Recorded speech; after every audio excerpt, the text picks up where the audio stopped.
Bonsoir. Bonsoir, bienvenue. Bonsoir à tous.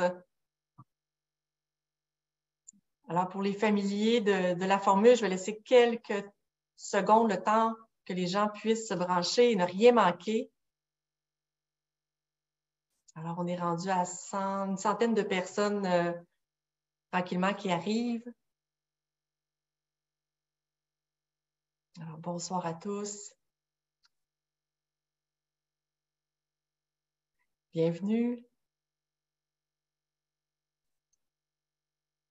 On est rendu à environ proche de 200 personnes. On a des inscriptions d'environ 300 personnes pour ce soir. Alors, le branchement est un peu plus long que d'habitude. Alors, bonsoir à tous. Ça me fait plaisir de vous accueillir.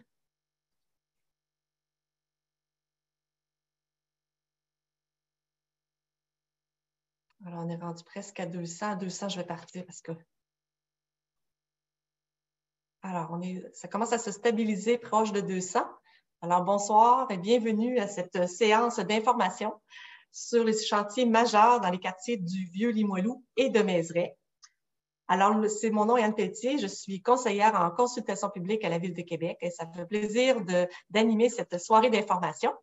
Alors, juste pour vous rappeler les objectifs de cette séance, alors on va informer sur la nature et l'échéancier des travaux qui sont à venir pour 2023 dans vos quartiers du Vieux-Limoilou et de Mézeray. Nous aurons aussi, nous pourrons entendre vos préoccupations et répondre aux questions. Je vous rappelle aussi que la séance est enregistrée. Alors, elle sera disponible dès demain sur le site web de la Ville. Et je vous présente tout de suite les personnes qui nous accompagnent ce soir. D'abord, l'élu responsable du dossier, alors Mme Maude Mercier-Larouche, qui est membre du comité exécutif et responsable du projet du tramway. Bonsoir. Nous avons aussi toutes les personnes ressources de la Ville qui vont faire la présentation, vu qu'il y a plusieurs chantiers qui vont avoir lieu cette année. Alors, plusieurs services de la Ville sont interpellés. Alors, on a pris les meilleurs ce soir là, pour vous faire la présentation. Alors, tout de suite, on commence par M. Benoît Mimeau, qui est chef de tronçon au bureau de projet du tramway de Québec, qui s'occupera davantage de la section pour les travaux préparatoires au tramway. Bonsoir tout le monde.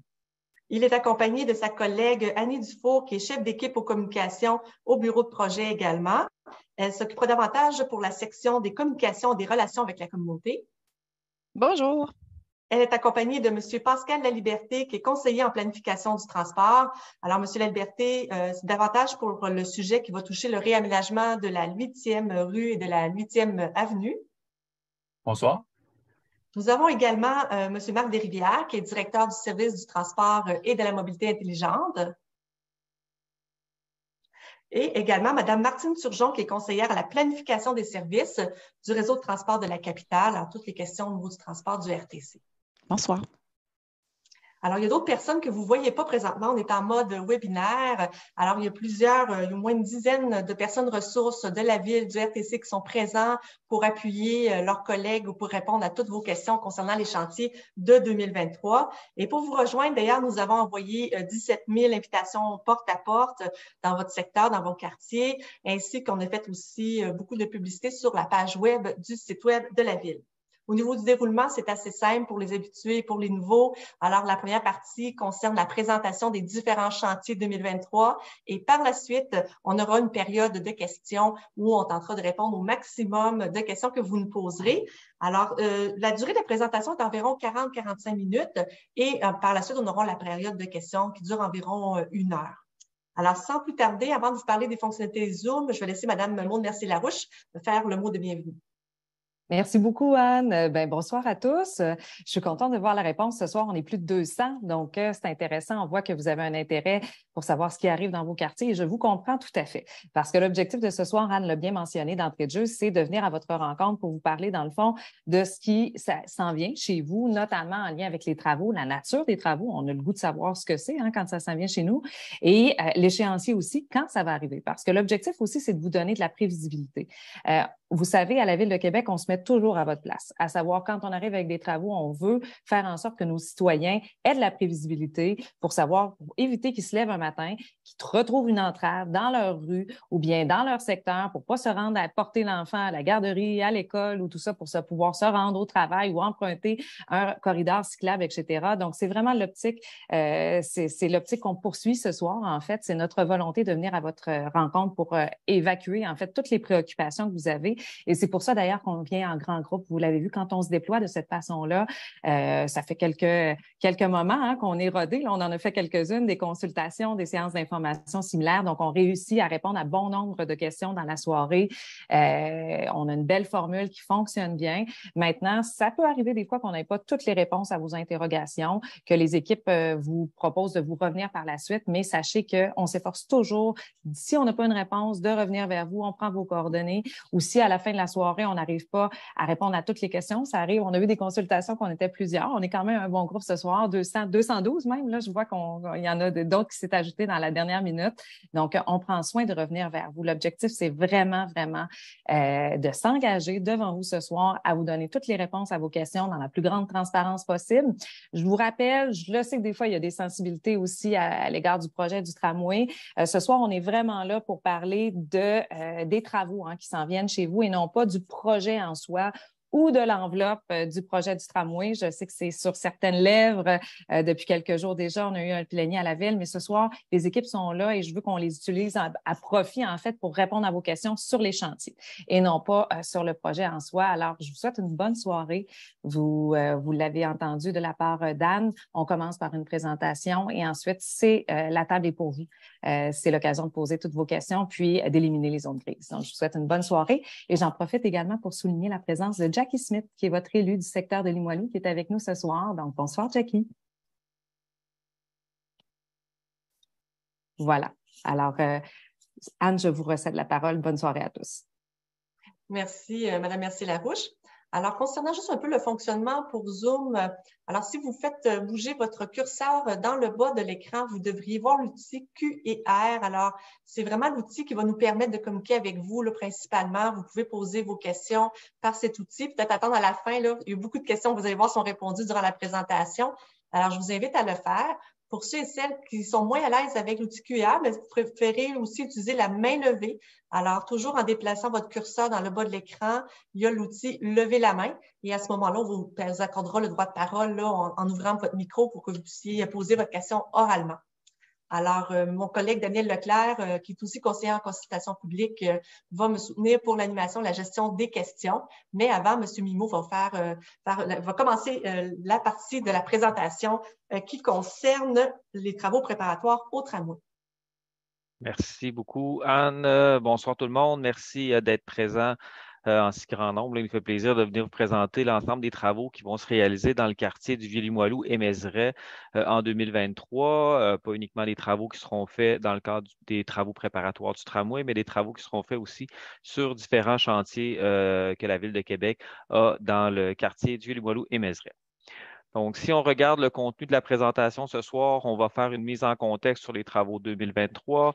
On va regarder les travaux préparatoires spécifiquement qui vont être réalisés pour le projet de tramway.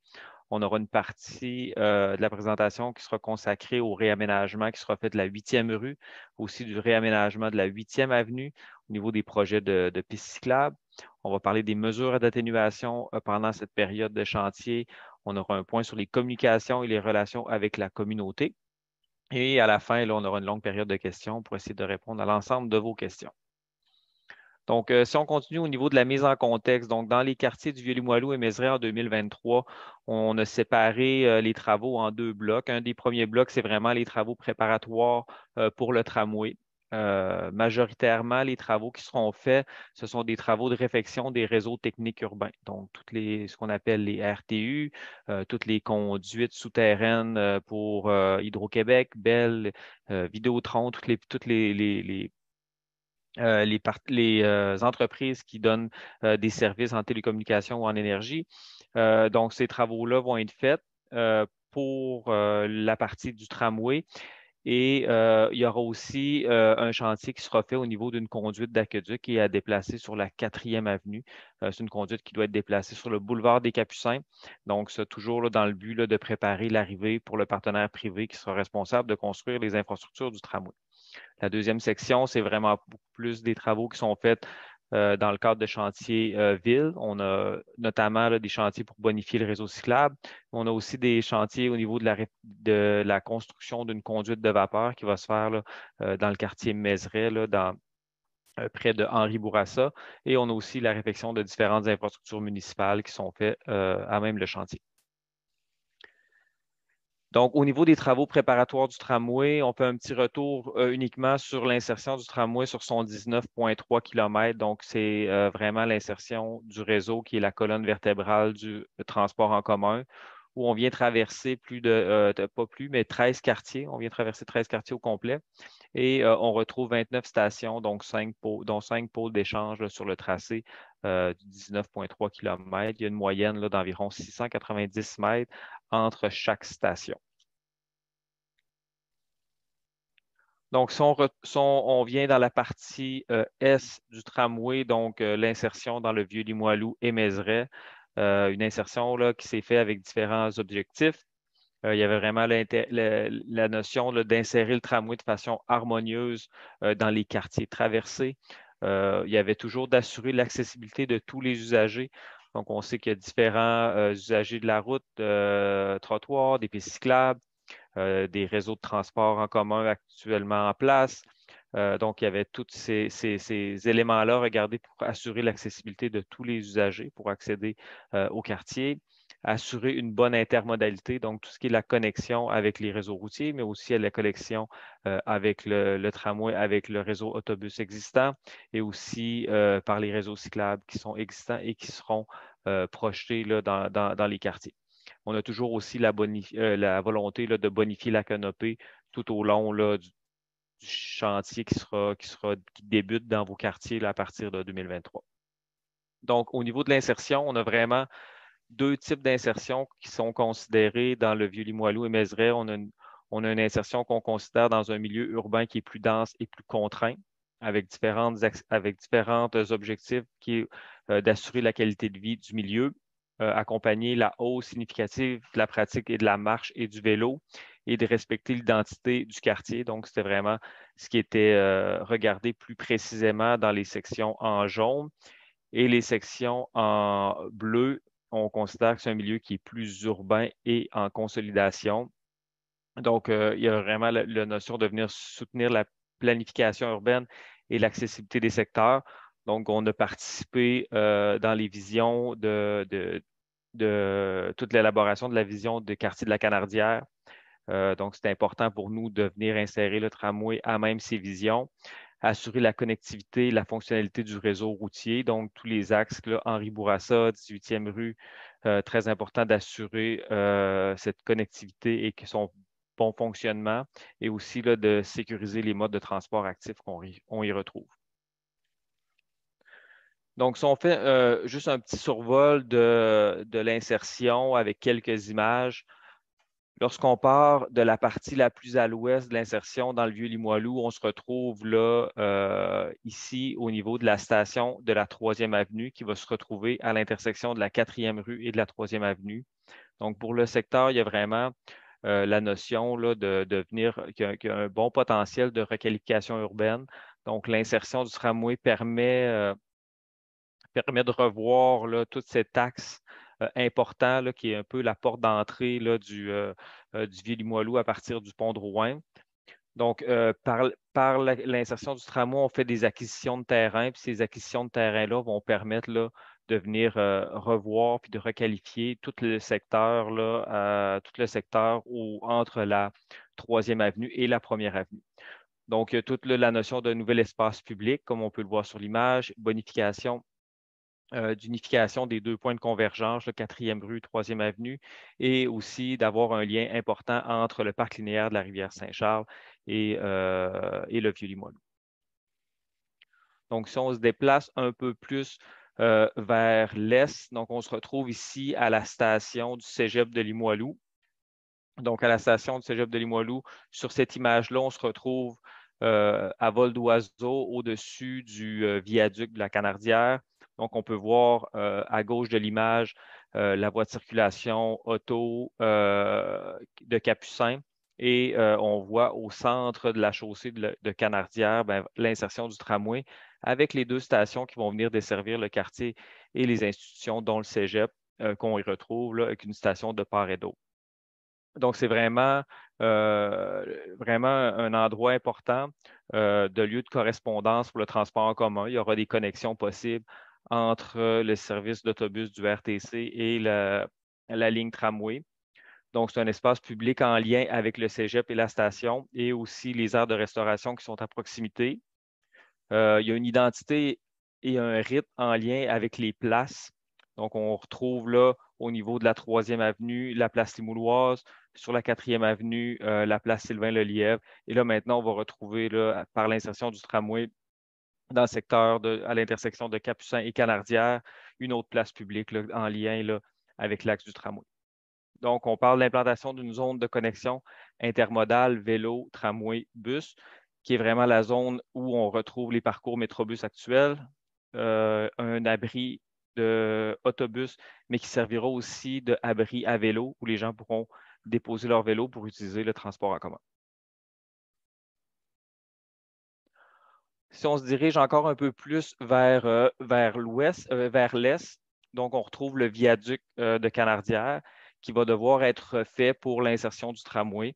Donc, on le voit ici, donc sur l'image, on ne voit pas le tramway. Ce n'est pas une image qui est encore disponible, mais il faut s'imaginer que le tramway se retrouverait à gauche là, dans les voies de circulation de gauche. Donc, en refaisant le viaduc, on en profite pour venir bonifier tous les espaces pour les piétons et les cyclistes de part et d'autre. On vient élargir les trottoirs. On vient aussi insérer un aspect architectural sur le viaduc, donc pour améliorer là, la qualité visuelle du paysage et l'expérience des usagers là, sous le viaduc. Et il y a une insertion là, dans le tissu urbain, l'ouvrage d'art, pour assurer une meilleure liaison entre les quartiers du Vieux-Limoilou et Mézeray. Donc, c'est vraiment la limite entre les deux quartiers. On se déplace encore un peu plus vers l'est. On se retrouve à la station Bardy. Il y a une bonification des espaces publics et de l'attractivité du cœur du quartier. Donc, on se retrouve vraiment devant l'église Saint-Pascal où la station Bardy sera localisée avec la place publique qu'on retrouvera autour. On vient quand même respecter tout le cadre Bardy et il y a une interface faible entre le transit routier principal et le tramway. Il y a une interaction qui se fait à cet endroit-là au niveau de boulevard La Canardière, la 18e rue.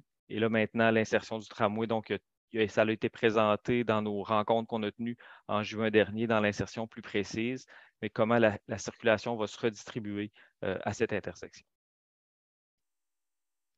On arrive ensuite à la fin du tracé du tramway dans Mézeray.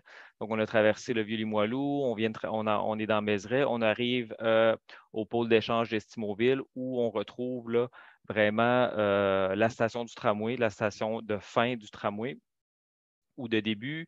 Et on retrouve aussi 15 quais d'autobus. Donc, c'est là le lieu de correspondance entre le transport en commun d'autobus et la ligne tramway. On retrouve aussi un stationnement pour le système de transport adapté de la capitale.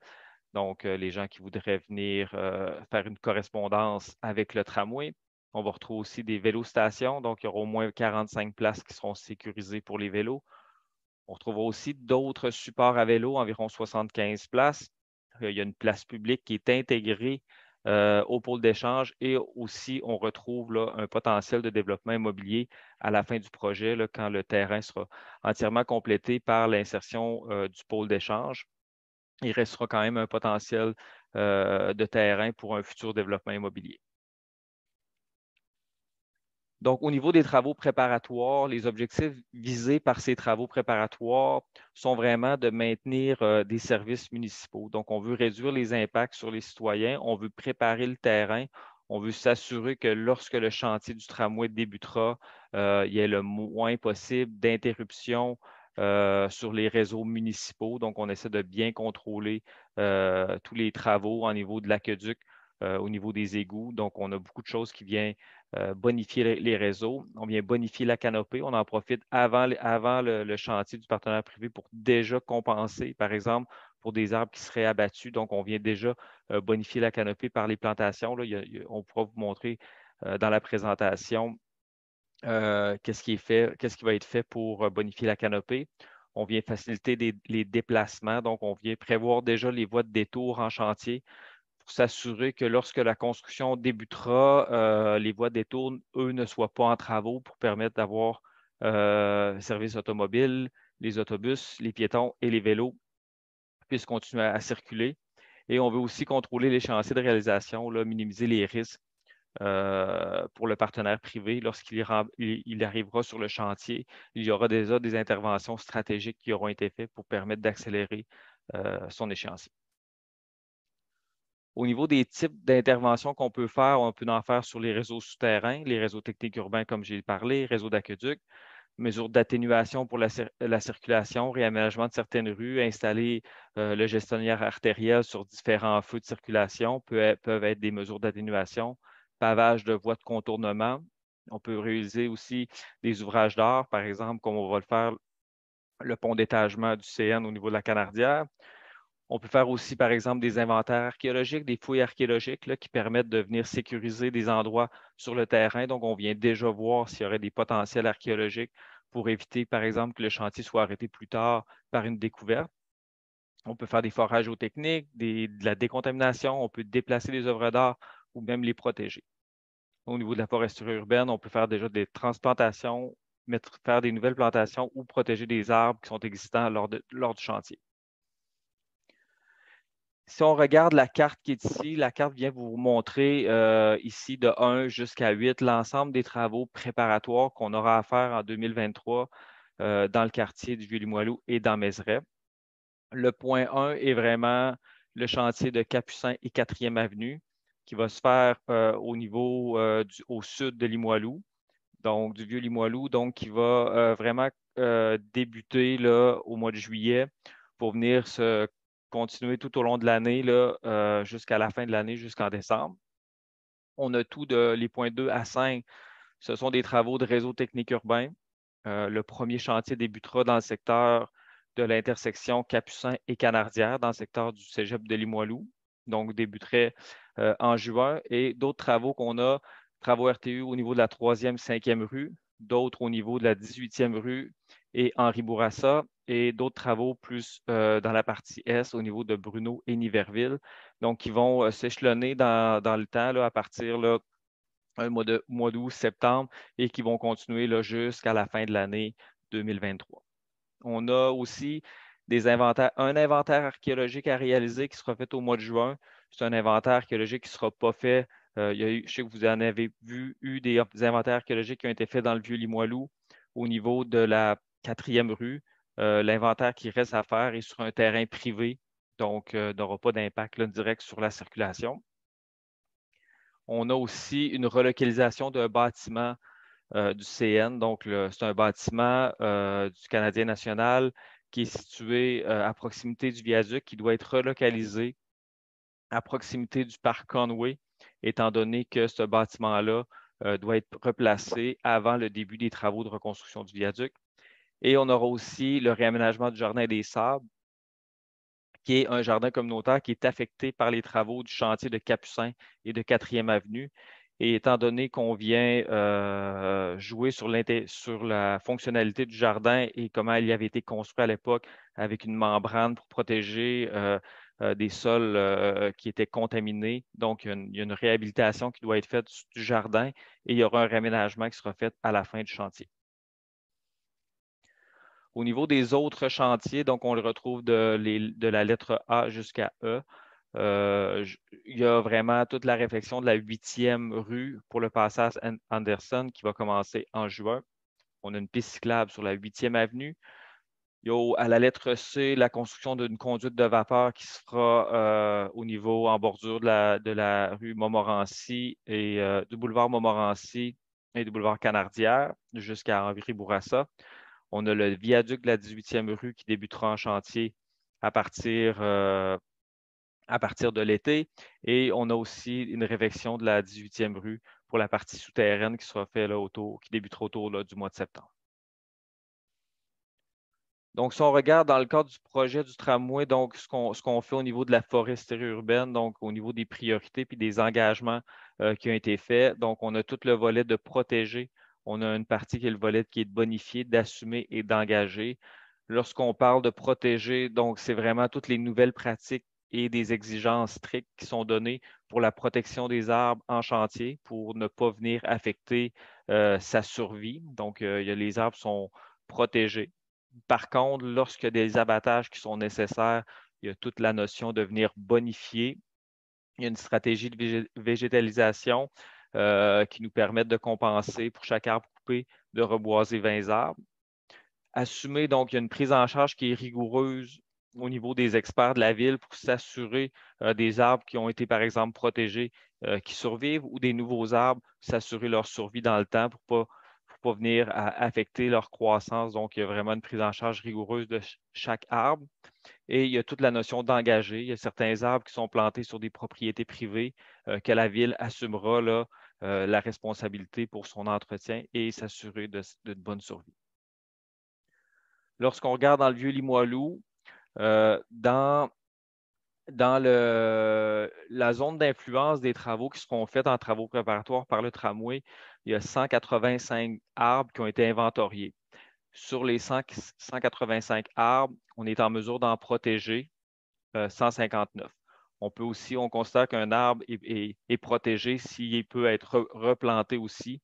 Donc, il y a des arbres dans les 159 qui sont protégés qui ont pu probablement être déplacés. Donc, qui représentent 86 de tous ces arbres.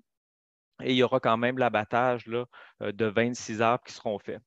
Par contre, dans le cadre des chantiers et dans la stratégie de bonification de la canopée, on fera en 2023 une plantation prévue de 165 arbres. Donc, on garde toujours, il y a le rappel à la fin de cette diapositive du ratio de compensation qu'on doit maintenir pour chaque arbre coupé, de reboiser 20 arbres. Au niveau du quartier Mézeray, donc on calcule qu'il y a 227 arbres dans l'aire d'influence des travaux préparatoires qui seront faits. On est en mesure de protéger 217 arbres qui représentent 96 et on aura de l'abattage sur 10 arbres et une plantation prévue de 429 arbres dans le quartier pour la saison 2023. Donc maintenant, je passerai la parole à M. Pascal Laliberté qui va vous parler des travaux de réaménagement de la 8e rue. Oui, bonsoir tout le monde. Donc, on va vous présenter assez succinctement les travaux de la 8e rue et de la 8e avenue qui ont entre autres un lien avec l'ajout d'un axe cyclable et l'amélioration aussi des déplacements piétons et bonification de la canopée. Donc, prochaine diapo. Là, je n'ai pas le contrôle en ce moment. Ça. Merci. Donc, les objectifs du projet de la 8e rue, donc, c'est d'aménager un lien cyclable sécuritaire, confortable et 4 saisons entre la passerelle de la Tortue et la 3e avenue, donc de lier l'écoquartier Pointe-aux-Lièvres et même jusque Saint-Sauveur avec le quartier du Vieux-Limoilou, la rue commerciale. On veut réaménager l'allée piétonne du passage Anderson, qui est le petit espace vert entre la rivière Saint-Charles et la 1e avenue. On veut bonifier le verdissement, entre autres, favoriser aussi le lien entre la rivière Saint-Charles en termes de végétalisation avec le reste de la rue, apaiser aussi la circulation et favoriser un meilleur partage de la chaussée. Ce qu'on prévoit comme travaux, c'est de commencer début juin et de terminer à la fin août de cette année. Un petit détail de ce que c'est pour ceux qui sont plus visuels, je l'ai décrit, mais vous allez le voir. Donc, on part de la rivière Saint-Charles et on s'en va jusqu'à la 3e avenue. Qu'est-ce que ça comporte exactement? Là? Vous avez une vue une vue conceptuelle qu'on appelle là, avec les différents éléments qu'on vient rajouter. Donc, vous avez évidemment la connexion avec la passerelle de la Tortue qui est déjà existante. avec ce lien-là. On vient élargir la piste du passage Anderson pour, entre autres, là, avec les différents modes de transport là, qui sont il y a beaucoup de piétons, il y a beaucoup de vélos, il y a des quadriporteurs, donc on veut tenir compte de ça dans le secteur. C'est une piste multifonctionnelle, donc ce n'est pas seulement des cyclistes, mais aussi des piétons et d'autres usagers qui peuvent l'utiliser, d'où l'élargissement pour un meilleur confort de tout le monde. On va aussi réaménager l'ensemble du passage Anderson. Là, vous avez au bas de la piste une zone piétonne qui est plus une zone de repos avec banc de parc, végétalisation. On veut mettre aussi des jardins de pluie là, pour faciliter le drainage du site de manière naturelle. On vient replanter des arbres. On vient aussi mettre en valeur, là, pour ceux qui connaissent le coin, il y a il y a des œuvres d'artistes là, qui sont à mettre en valeur, qu'on vient mieux positionner aussi avec la traverse, cette petite aire de repos-là. On vient mettre des saillies drainantes dans nos intersections et on vient améliorer aussi l'intersection, la sécurité avec la première avenue. Ça, c'est pour le tronçon entre la première et la rivière Saint-Charles, donc ce qu'on appelle le passage Anderson. Pour ce qui est du tronçon je dirais plus dans la rue, donc entre la première avenue et la troisième avenue, vous avez ce qu'on va réaliser. Donc, en termes d'aménagement cyclable, vous avez une chaussée désignée du côté nord. On vient retirer le stationnement pour améliorer le niveau de sécurité, éviter les risques d'emportiérage aussi, et pour vraiment donner l'espace pour que les cyclistes puissent circuler aisément en même temps que les automobilistes sur ce secteur-là.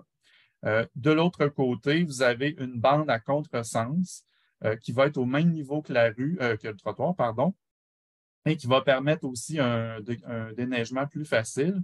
Et pour éviter l'emportiérage de ce côté-là, on a une zone tampon là, que vous voyez qui est identifiée en bas, ainsi qu'une bande de guidage, entre autres pour les personnes avec des limitations visuelles, et aussi pour bien délimiter l'espace entre le trottoir et la piste cyclable à contresens.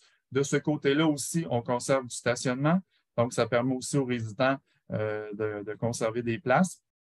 On vient bonifier l'intersection, on vient faire une intersection surélevée en lien, entre autres, avec le corridor scolaire vers l'école de la Grande Hermine. On vient mettre des saillies de trottoir, on vient planter des arbres. En fait, pour le passage Anderson, on vient planter environ une vingtaine d'arbres et pour l'espace sur la rue, à peu près une vingtaine également. On vient aussi enlever à peu près 400 mètres carrés de surface perméable, entre autres, entre la première et la deuxième avenue. On vient rétrécir la largeur de la rue qui est très large pour permettre d'avoir une rue qui est plus verte et qui est avec une surface perméable moindre. Aussi, on vient régulariser la largeur des trottoirs sur l'ensemble de l'axe. Vous avez ici une vue 3 dimensions de ce à quoi ça va ressembler. Donc, vous avez notre saillie végétale, la piste à contresens avec la petite bande de lignage de guidage en gris pâle. Vous avez la zone tampon entre la piste cyclable et les voitures stationnées. Vous avez la chaussée désignée et la voie de circulation. Le sens unique est maintenu de l'est vers l'ouest. Pour ce qui est de la 8e avenue, donc, les objectifs de ce lien-là, c'est d'aménager aussi un lien cyclable sécuritaire, confortable les 4 saisons. Pourquoi aussi, c'est important, là, il y avait une mise à niveau qui était nécessaire par rapport à la 8e avenue. C'était une bonne demande des cyclistes de pouvoir conserver cet axe-là cyclable 4 saisons, donc qui nécessitait des interventions pour permettre ça. Entre autres, vous allez voir là, avec ce que je vais vous présenter. Bonifier le verdissement, donc planter des arbres, entre autres, apaiser la circulation, favoriser un meilleur partage de la chaussée, puis assurer un accès sécuritaire aux institutions scolaires. Il y en a beaucoup. Il y a le cégep, il y a les écoles secondaires, il y a une formation professionnelle, l'école primaire, si on y va un petit peu dans l'ordre du sud vers le nord. Les travaux qui sont prévus de la mi-juin à la mi-novembre cette année. Vous allez voir là, le détail des tronçons là, que je vais vous montrer. Bon, un petit détail là, dans l'espace. Donc, pour 2023, les travaux vont s'étendre de la 24e rue jusqu'au chemin de la Canardière. Donc, ce qu'on vient faire, on vient terminer les travaux entre la 24 et la 18 qu'on a débuté l'année dernière et on vient faire les travaux entre la 18 et entre la Canardière et la 24e rue et finir le reste des travaux. À compter de l'automne 2024, donc on va se diriger vers le sud. Donc, on va venir travailler entre la Canardière et la première rue, donc pour terminer l'ensemble de l'axe en 2024. Une vue en couple là, de ce à quoi ça va ressembler. Donc, vous avez du côté est, donc mettons côté cégep, vous avez un élargissement des trottoirs. On vient mettre la piste cyclable aussi avec double sens, une bidirectionnelle, comme on appelle. Une zone tampon entre la piste et la rue. Une voie de circulation, donc on vient faire un sens unique sur l'ensemble de la rue. Donc, il y a des secteurs qui étaient déjà en sens unique qu'on conserve et d'autres dont on vient faire un sens unique. On maintient aussi du stationnement du côté ouest et on vient élargir le trottoir du côté ouest. En termes de visuel, voici à quoi ça peut ressembler. Là, ici, on est en face du parc Ferland, école Brébeuf. Donc, vous avez à peu près ce que je viens de dire en coupe, mais en image. Donc, le trottoir bonifié, la piste cyclable bidirectionnelle, la zone tampon, la voie de circulation auto. Ici, dans ce cas-ci, on vient faire une surélévation de l'intersection pour améliorer la sécurité et on vient réaménager aussi les coins avec des gonflements de trottoir et des saillies végétales. Pour ce projet-là, en termes de plantation, on vient surtout planter des arbres dans les saillies de trottoir. Le nombre exact, là, je ne l'ai pas sous la main, là, mais on vient quand même en mettre plusieurs.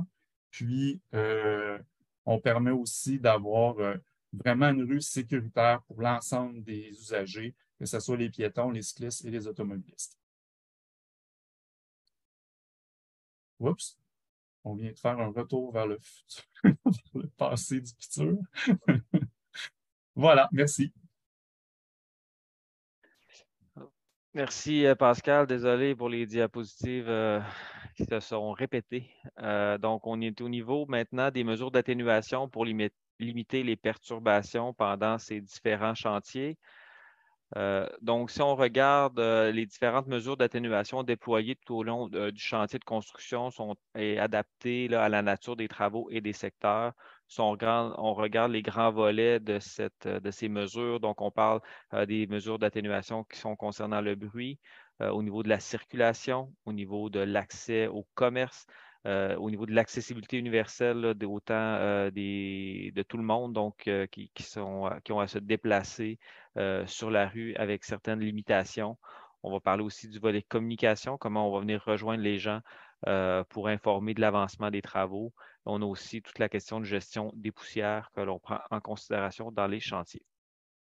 Au niveau du bruit, donc il y a différentes clauses qui sont mises dans les devis des entrepreneurs qui sont sélectionnés pour réaliser les travaux.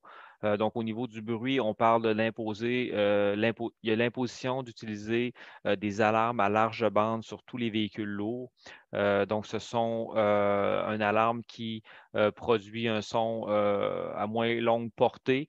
Donc, c'est moins dommageable pour les gens qui habitent plus loin. Donc, l'utilité de l'alarme de recul est vraiment pour les gens à proximité de la machinerie. Donc, c'est une alarme qui est adaptée, qui commence à être de plus en plus répandue sur l'ensemble des chantiers qu'on va retrouver autant que privés que publics. On parle aussi d'imposer l'imposition d'installer des amortisseurs pour prévenir le claquement des panneaux bennes. Donc, ce sont les panneaux qui sont derrière les camions qui viennent souvent livrer de la terre ou du gravier. Donc, le refermement de ce panneau-là peut venir créer un claquement qui est très fort. Donc, on vient exiger des amortisseurs pour prévenir ce son-là. On a toute la mise en place de caissons ou d'enceintes acoustique là, autour des équipements qui pourraient être bruyants comme une génératrice, un compresseur ou d'autres équipements qui pourraient être utilisés là, qui produiraient un bruit constant là, sur une longue période. Au niveau des poussières, on a les exigences au niveau de la compaction et de la stabilisation rapide des surfaces qui sont dénudées. Donc maintenant, je passerai la parole à mon collègue, M. Marc Desrivières, pour discuter des mesures d'atténuation au niveau de la circulation. Merci, Benoît. Alors, ce qu'on vous présente ce soir, hein, dans le fond, c'est 17 chantiers qui doivent se réaliser d'ici l'automne. Mais au moment où on réalise ces 17 chantiers-là, on a aussi 5 événements importants qui vont se tenir dans le quartier Limoilou. Et on a également la rue piétonne de la 3e avenue qui va revenir à compter du mois de juin. Donc, on doit intégrer l'ensemble de ces activités-là avec un objectif de maintenir la meilleure mobilité possible dans le quartier. Donc, chaque chantier et chaque phase de chaque chantier font l'objet d'une stratégie de gestion de la mobilité. Et dans le cadre de cette réflexion-là, ça nous permet de fixer un peu le mode de réalisation et la période de réalisation d'un chantier.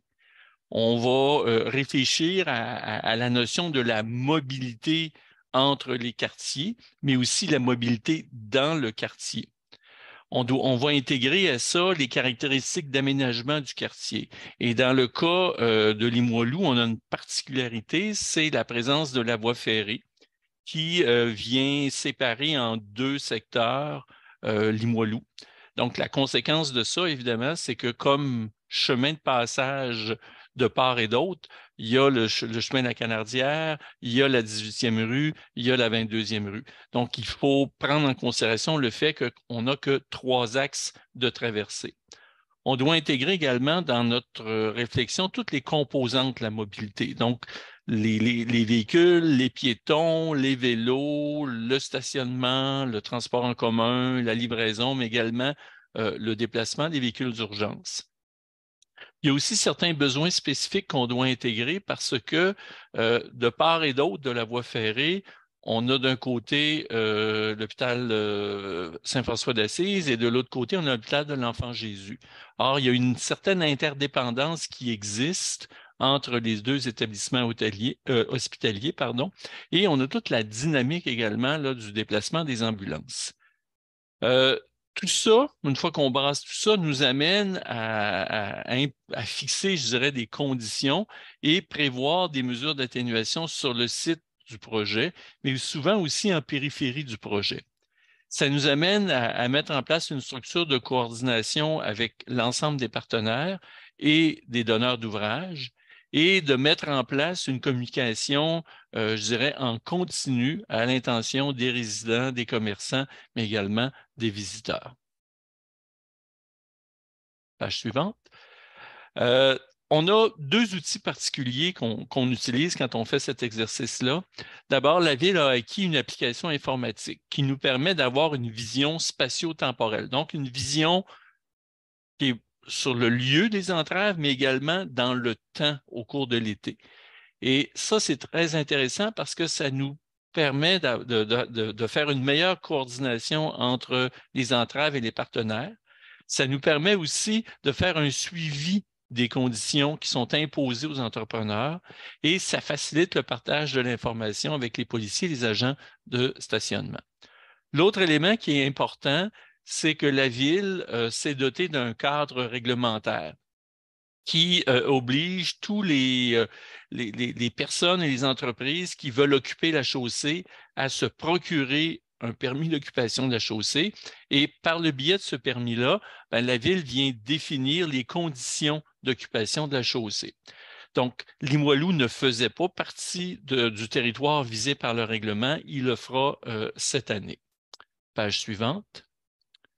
Alors, si on regarde là, nos grands axes de mobilité, pensons à Canardière, Capucin, 18e rue, 1er avenue, on a toujours comme objectif, puis c'est ce qui est demandé aux différents entrepreneurs, c'est le maintien d'une voie de circulation par direction. Par contre, il peut arriver à l'occasion qu'il y a des fermetures complètes qui doivent être faites compte tenu de la nature des travaux à réaliser. Donc, lorsqu'il y a des fermetures complètes, on essaie de les coordonner l'une avec l'autre pour minimiser les impacts et elles sont habituellement, puis en fait, tout le temps, de durée variable. La première fermeture complète qui est importante, c'est celle qu'on fait sur le chemin de la le chemin de la Canardière entre la rue Bergemont et le boulevard des Capucins.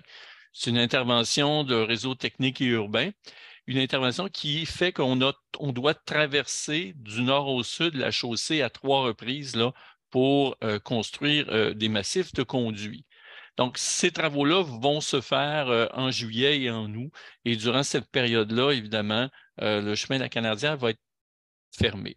Une fois cette phase-là complétée, il y a une phase suivante qui va se faire sur le boulevard des Capucins également, dans la partie là, qui est au nord de la 8e rue. Et tout ça devrait se faire, je dirais, là, au cours du mois de septembre.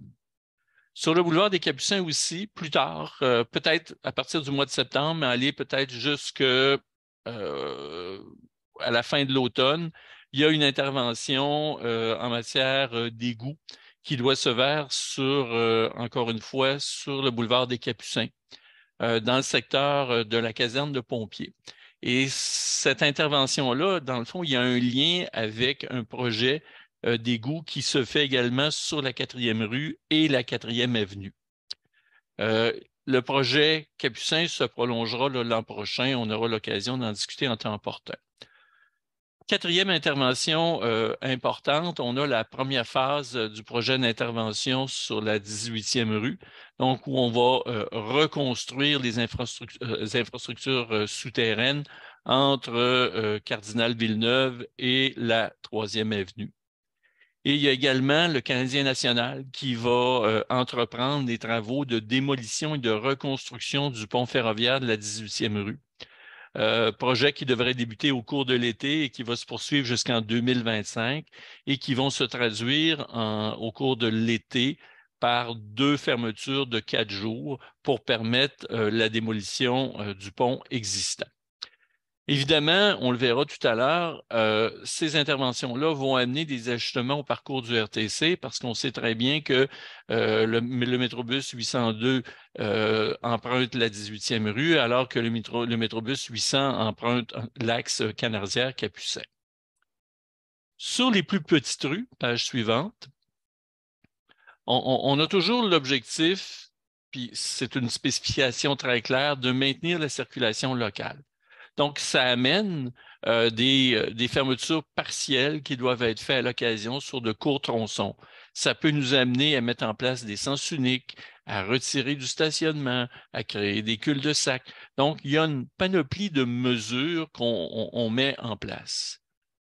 Ce que vous voyez là comme image, évidemment, là, ce ne sont pas des travaux qui se font nécessairement de façon simultanée. Tout ça va être étalé dans le temps au cours de l'été.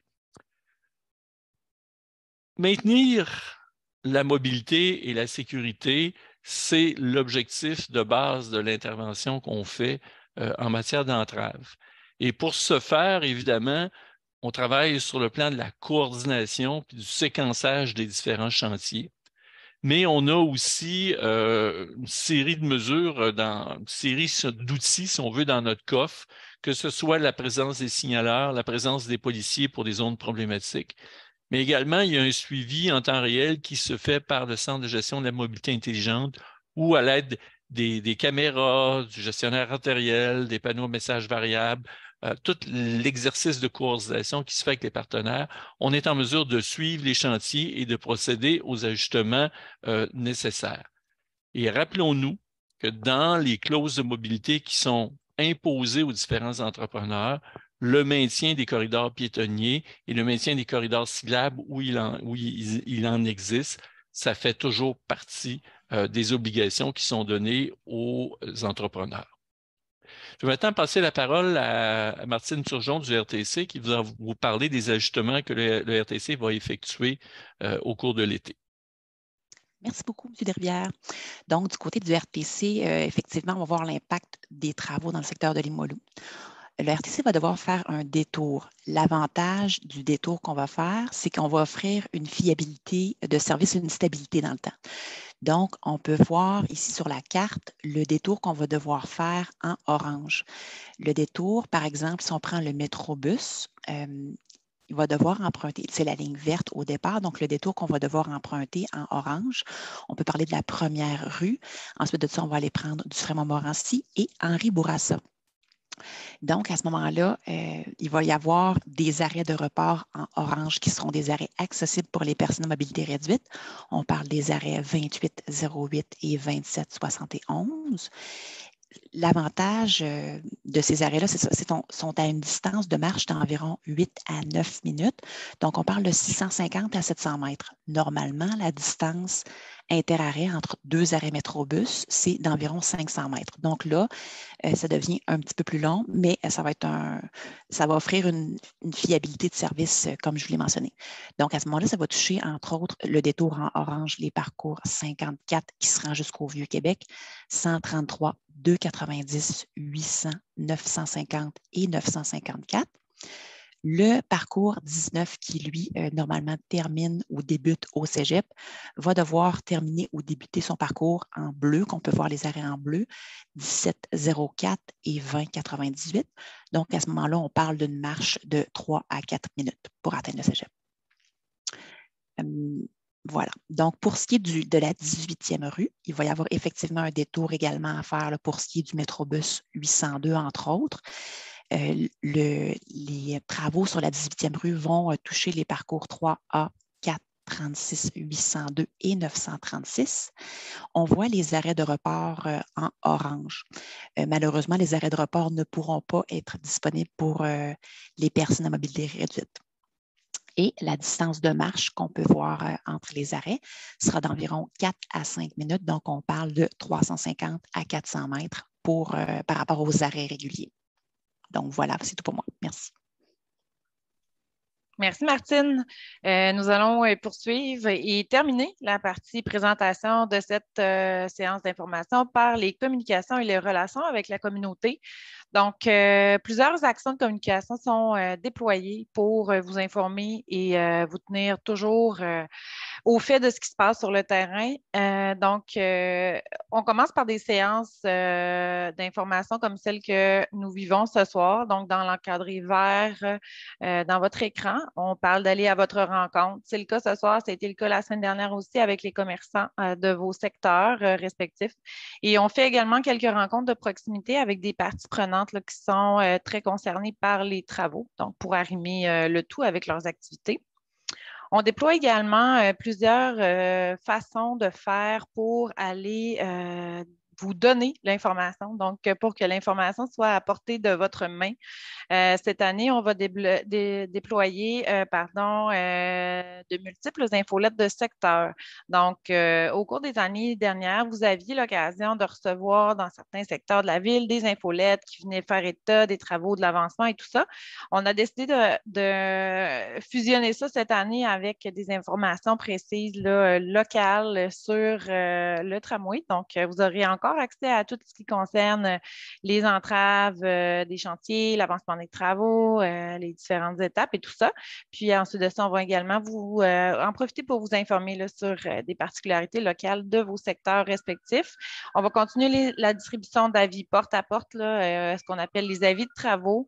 Quand on arrive plus près du déploiement d'un chantier, là, on distribue des avis de travaux là, en version papier pour vous informer du phasage, des entraves, etc. On va nourrir également de plus en plus le web et les réseaux sociaux pour être en mesure de vous informer en temps réel de ce qui se passe pratiquement. Bien entendu, il y a toujours la ligne 3.1 qui est disponible lorsque vous avez des questions. Sur le terrain, on garde le lien.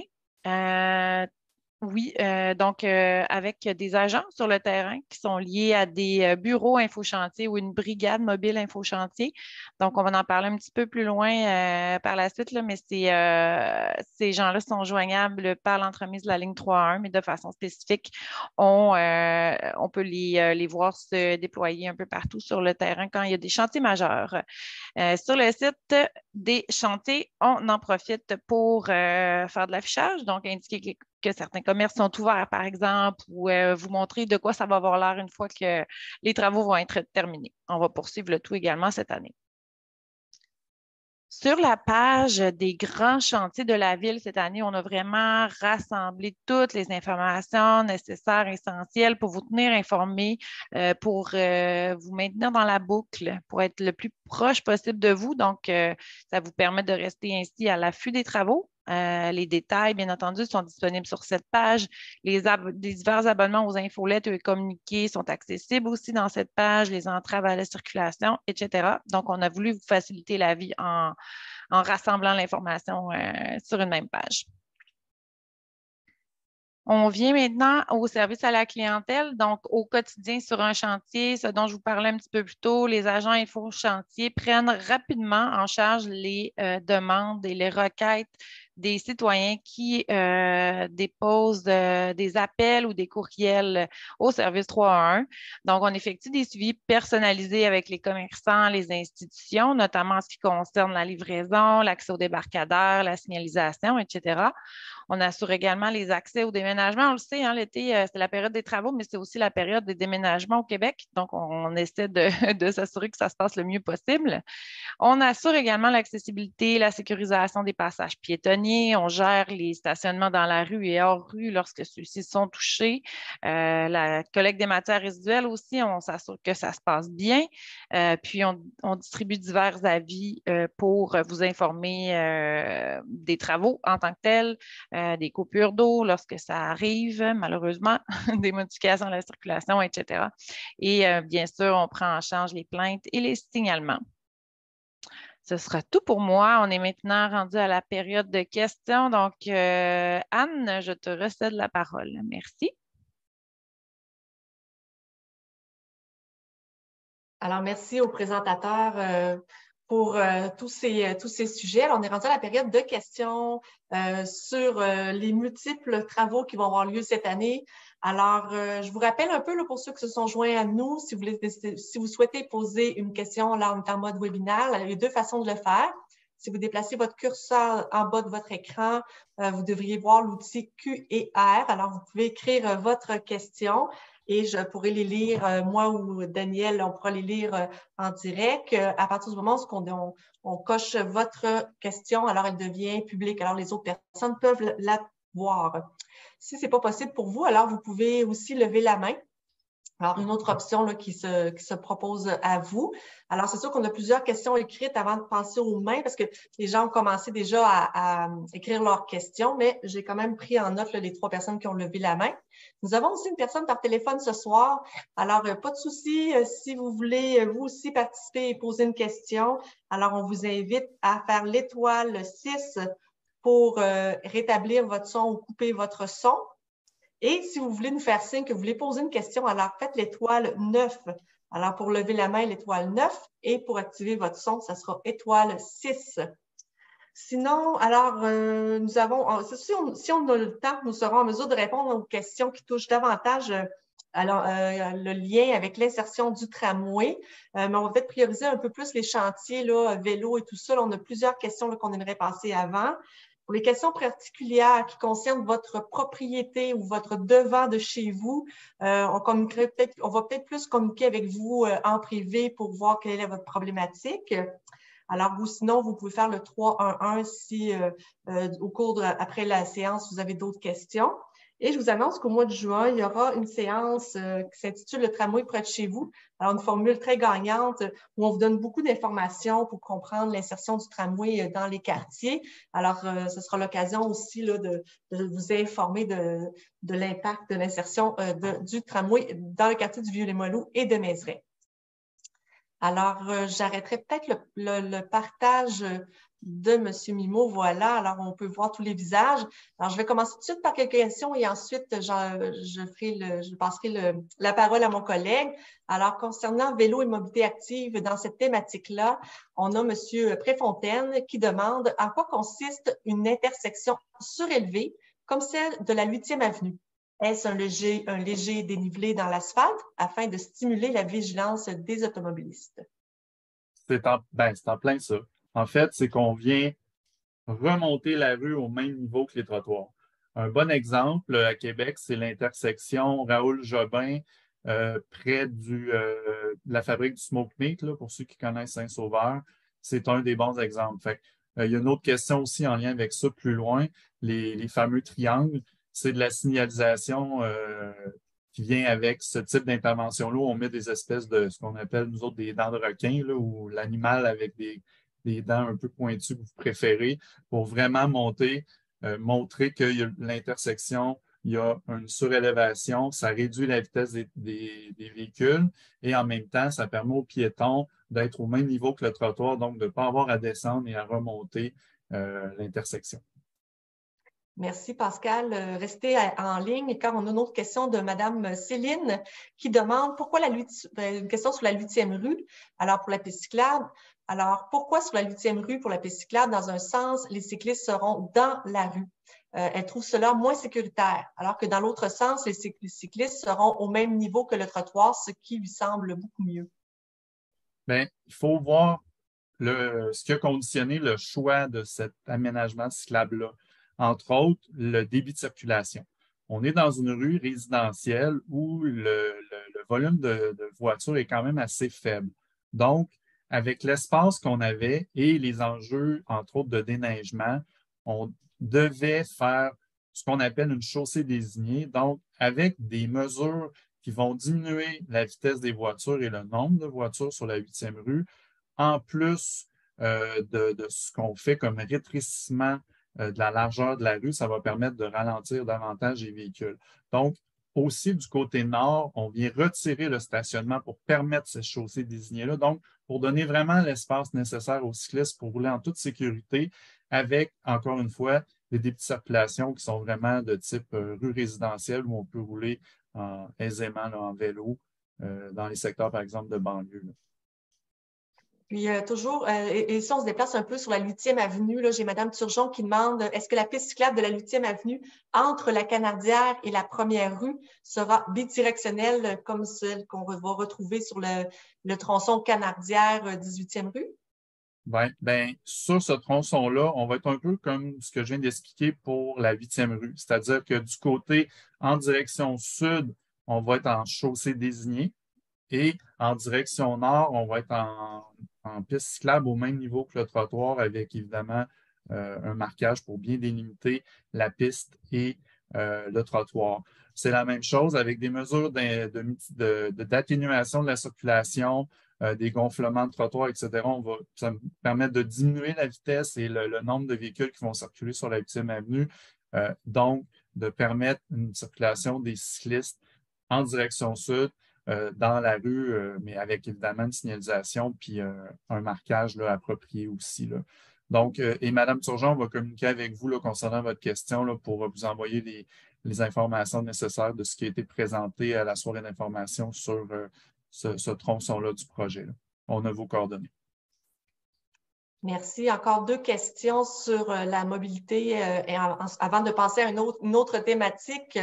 Alors, j'ai Mme Marie-Ève Gagnon-Paré qui demande où débute la voie cyclable sécurisée sur la 8e rue à l'est, vers le passage à l'est. Oups, ça a bougé. Où débute la voie cyclable sécurisée pour la 8e rue à l'est? À l'est, à la hauteur de la 3e avenue. Donc, on vient connecter les bandes, les bandes unidirectionnelles de chaque côté avec la piste de la 8e rue. On va rajouter un feu de circulation. On travaille aussi pour favoriser là, une meilleure sécurité de tout le monde. Puis avec l'ajout des gonflements de trottoirs, là, tout le monde devrait être en sécurité aussi pour traverser l'intersection. Alors, une dernière question pour vous, Pascal, et ensuite, je vous laisse prendre une gorgée d'eau. Alors, une question de M. Bissonnette. Vous prévoyez rendre la 8e avenue sens unique dans les environs de l'école Jean de Brébeuf et du cégep Limoilou, comme vos maquettes l'indiquent, en ajoutant une piste cyclable surélevée et en retirant plusieurs places de stationnement. Voici sa question. Prévoyez-vous tenir compte des nombreuses voitures de parents, camions et autobus qui doivent s'y stationner chaque matin et chaque soir? En effet, M. Bissonnette habite devant Jean de Brébeuf et il appréhende un risque de congestion élevé s'il n'y a pas d'accotement possible. Alors, sa deuxième question, c'est avez-vous prévu aménager un nouvel débarcadère pour éviter les longues files de bus et de voitures? Bien, actuellement, je pense qu'il faut se mettre en situation estivale, c'est-à-dire quand les bandes bidirectionnelles sont ouvertes actuellement du 1er mai au 31 octobre. Donc, on maintient du stationnement du côté ouest, comme c'est la situation actuelle, et les bandes bidirectionnelles qui sont là deviennent des bandes à même hauteur que le trottoir. Donc, normalement, la situation actuelle va être la même que 8 mois par année, c'est-à-dire que la zone de stationnement va servir de débarcadère, mais on est en lien avec les écoles secondaires pour s'assurer que le trafic des étudiants et des autobus va se faire de manière aisée là, par rapport aux changements qu'on va faire dans le secteur. Mais on est en lien avec les institutions depuis le début du projet. On a fait beaucoup de consultations publiques aussi, soirées d'information. Donc, les gens sont avisés de ce qui s'en vient, puis on collabore avec eux pour s'assurer qu'on va avoir la meilleure façon de fonctionner possible. Merci beaucoup, Monsieur Laliberté. Alors, on va poursuivre avec 3 questions pour le RTC et ensuite, je céderai la parole à mon collègue.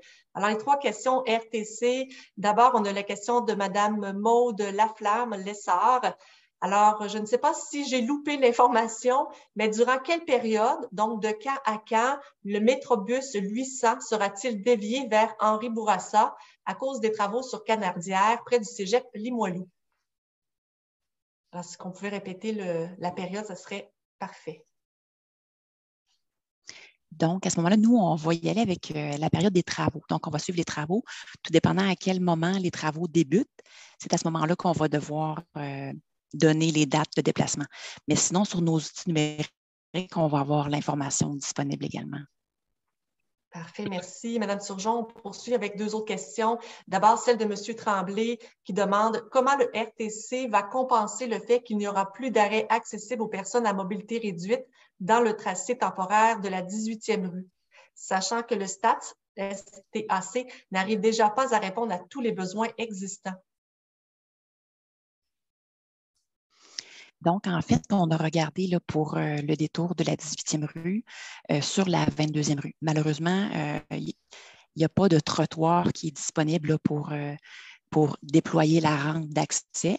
Donc, à ce moment-là, c'est pour ça que ce ne sera pas possible d'offrir le service pour les personnes à mobilité réduite et on va devoir malheureusement référer aux arrêts d'extrémité du détour. Donc, soit au coin de la 1er avenue 18e rue ou à l'autre extrémité, là, au coin de Henri Bourassa et 18e rue.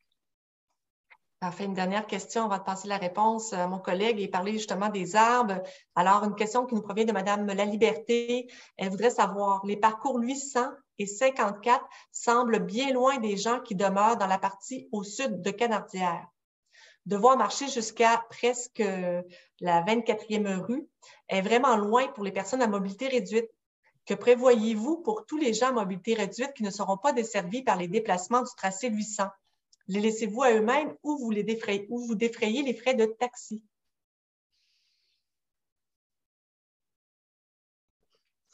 Donc, les parcours qui sont disponibles pour les personnes à mobilité réduite, il y a effectivement le 800, le 54, mais il y a également le 801. Le Métrobus 802. Donc, à ce moment-là, il faut faire des correspondances pour atteindre d'autres parcours. Donc, par exemple, si on prend le 800, on va devoir faire une correspondance avec le 802 pour atteindre le 801 qui va vous descendre là, plus près de la 24e rue. Merci beaucoup, Mme Turgeon. Alors, je vais laisser la parole à M. Leclerc et on n'oublie pas les personnes à main levée. On a pris vos noms en note. Là, je vous reviendrai plus tard. Donc, très bien. Donc, ma question concerne les arbres. À vrai dire, il y a plusieurs personnes. On a André Rodrigue, Charles Normand ainsi que Anne Robert qui souhaiteraient en savoir davantage sur les espèces qui seront plantées. Est-ce qu'on parle des mêmes espèces qui existent déjà dans le quartier? Est-ce qu'on parle d'une variété d'arbres pour éviter des problèmes comme la grille du frêne? Donc, on voulait avoir plus d'informations sur le type d'arbre qui sera planté le long des tracés. Bonjour. En fait, en ce qui concerne le choix d'essence, lorsque le site le permet, on va toujours privilégier un choix d'arbres à grand déploiement qui est préférable pour la lutte aux îlots de chaleur. On choisit aussi des arbres qui sont adaptés au milieu dans lequel ils vont être plantés, des arbres qui ont fait leurs preuves en milieu urbain à Québec là, et qui vont être performantes. Évidemment qu'on a un souci de biodiversité là, avec les différents ravageurs qu'on a eus là, dans le passé. Donc, on évite les monocultures et on va aussi éviter de planter des essences là, qui ont des pathogènes ou des insectes là, ravageurs connus et qui sont incontrôlables. Très bien. On avait justement Nadine Forget-Dubois qui demandait si la lutte contre les îlots de chaleur était considérée.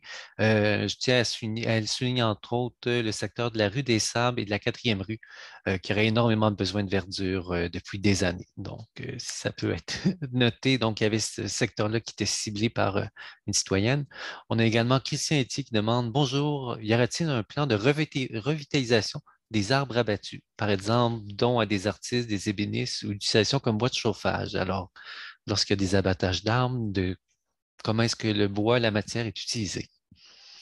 En termes de valorisation, là, lorsque la qualité du bois, de l'arbre le permet, l'arbre peut être converti en bio pour du sciage. Il peut avoir aussi des produits d'ébénisterie qui peuvent être faits.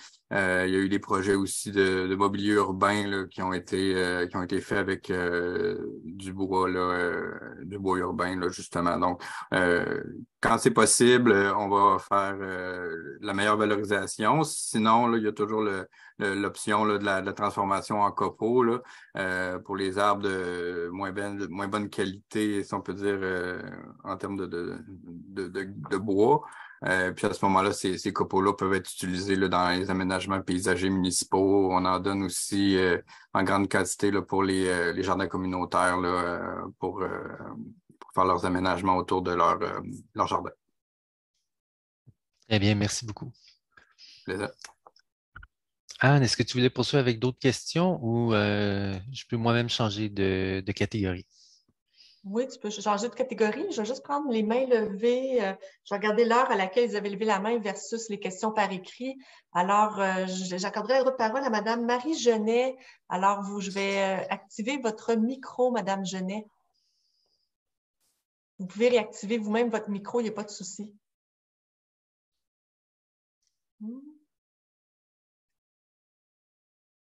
Voilà, on va y arriver. Je vais vous demander de réactiver votre son. Alors, je rappelle là, si c'est étoile 6. Non, ça ne semble pas fonctionner, Mme Genet. Je vais revenir à vous. En tout cas, je vais voir si votre son revient. Alors, en deuxième lieu, c'était Mme Baudry. C'est moi, ça. Voilà, je vous entends, Mme Baudry, c'est beau. On n'attend pas de questions. Oui, bonjour, c'est Nicolas Bureau, je suis le conjoint de Mme Baudry. Pas de souci. Donc, j'avais un questionnement sur le chantier. Donc, il va y avoir une insertion de tramway sur la 4e rue. Nous, on demeure entre la 3e avenue et la 4e avenue.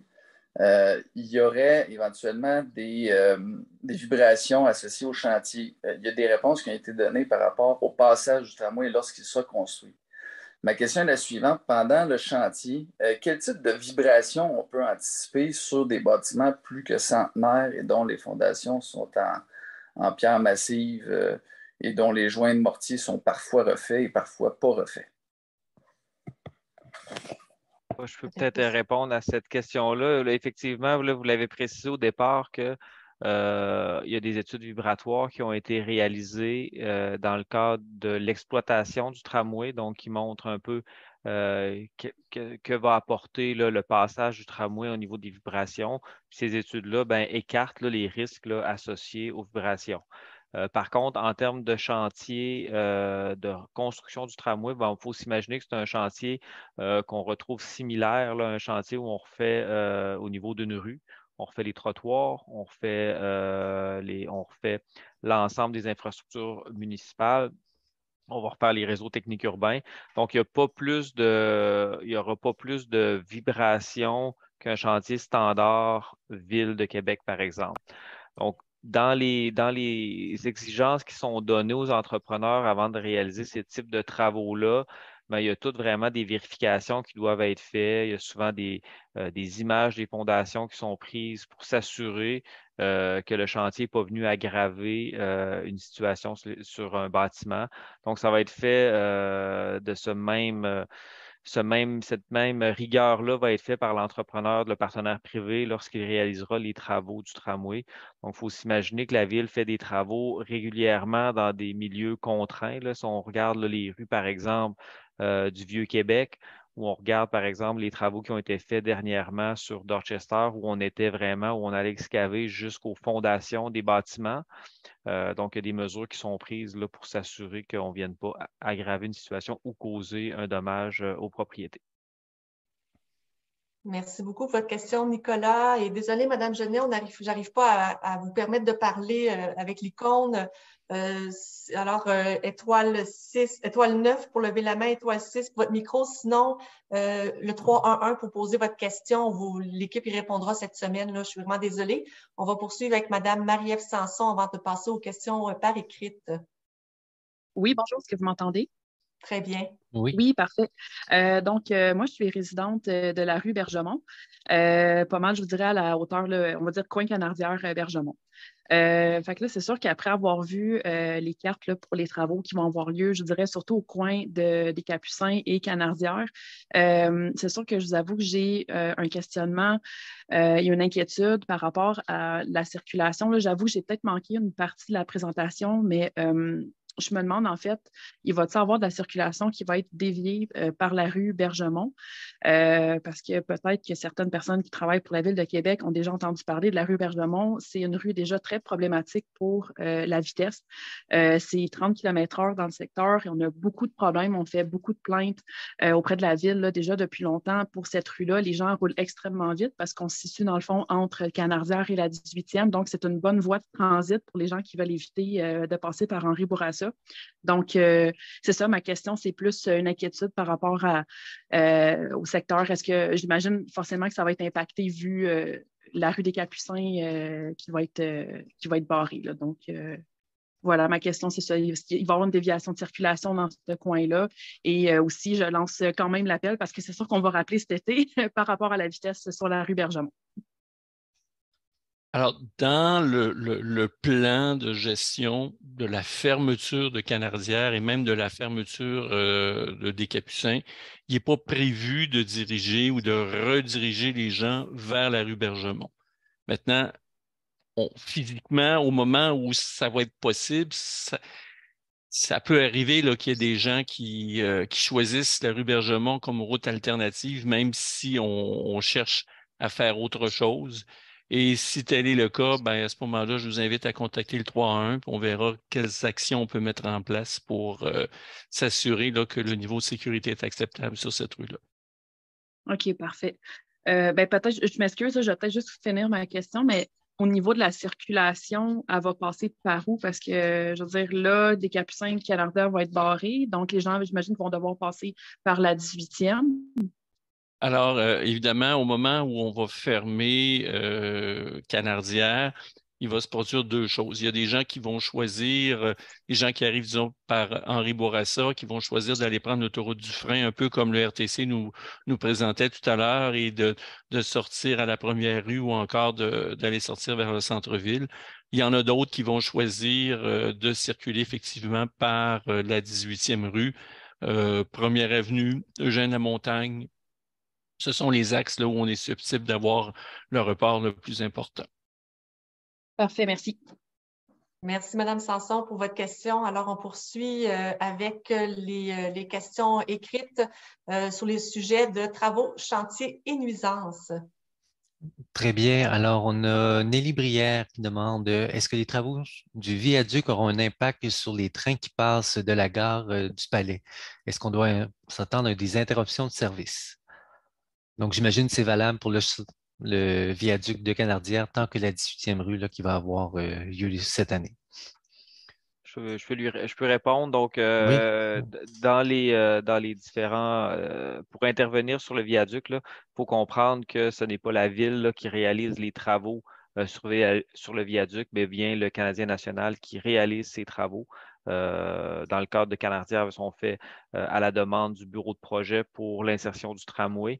Donc, le Canadien national a des règles assez strictes pour conserver sa fluidité ferroviaire, que ce soit les trains de marchandises ou les trains de circulation. Donc, c'est eux qui vont le gérer, mais les chantiers c'est de ce type de chantier-là, vous allez pouvoir le voir, ils vont durer sur quelques saisons de travaux. Donc, une des raisons Mhm. pourquoi les chantiers s'étirent un peu plus long que certains chantiers, ben, c'est justement pour garantir qu'il y a une circulation constante qui soit faite là, des trains, autant de marchandises que de passagers.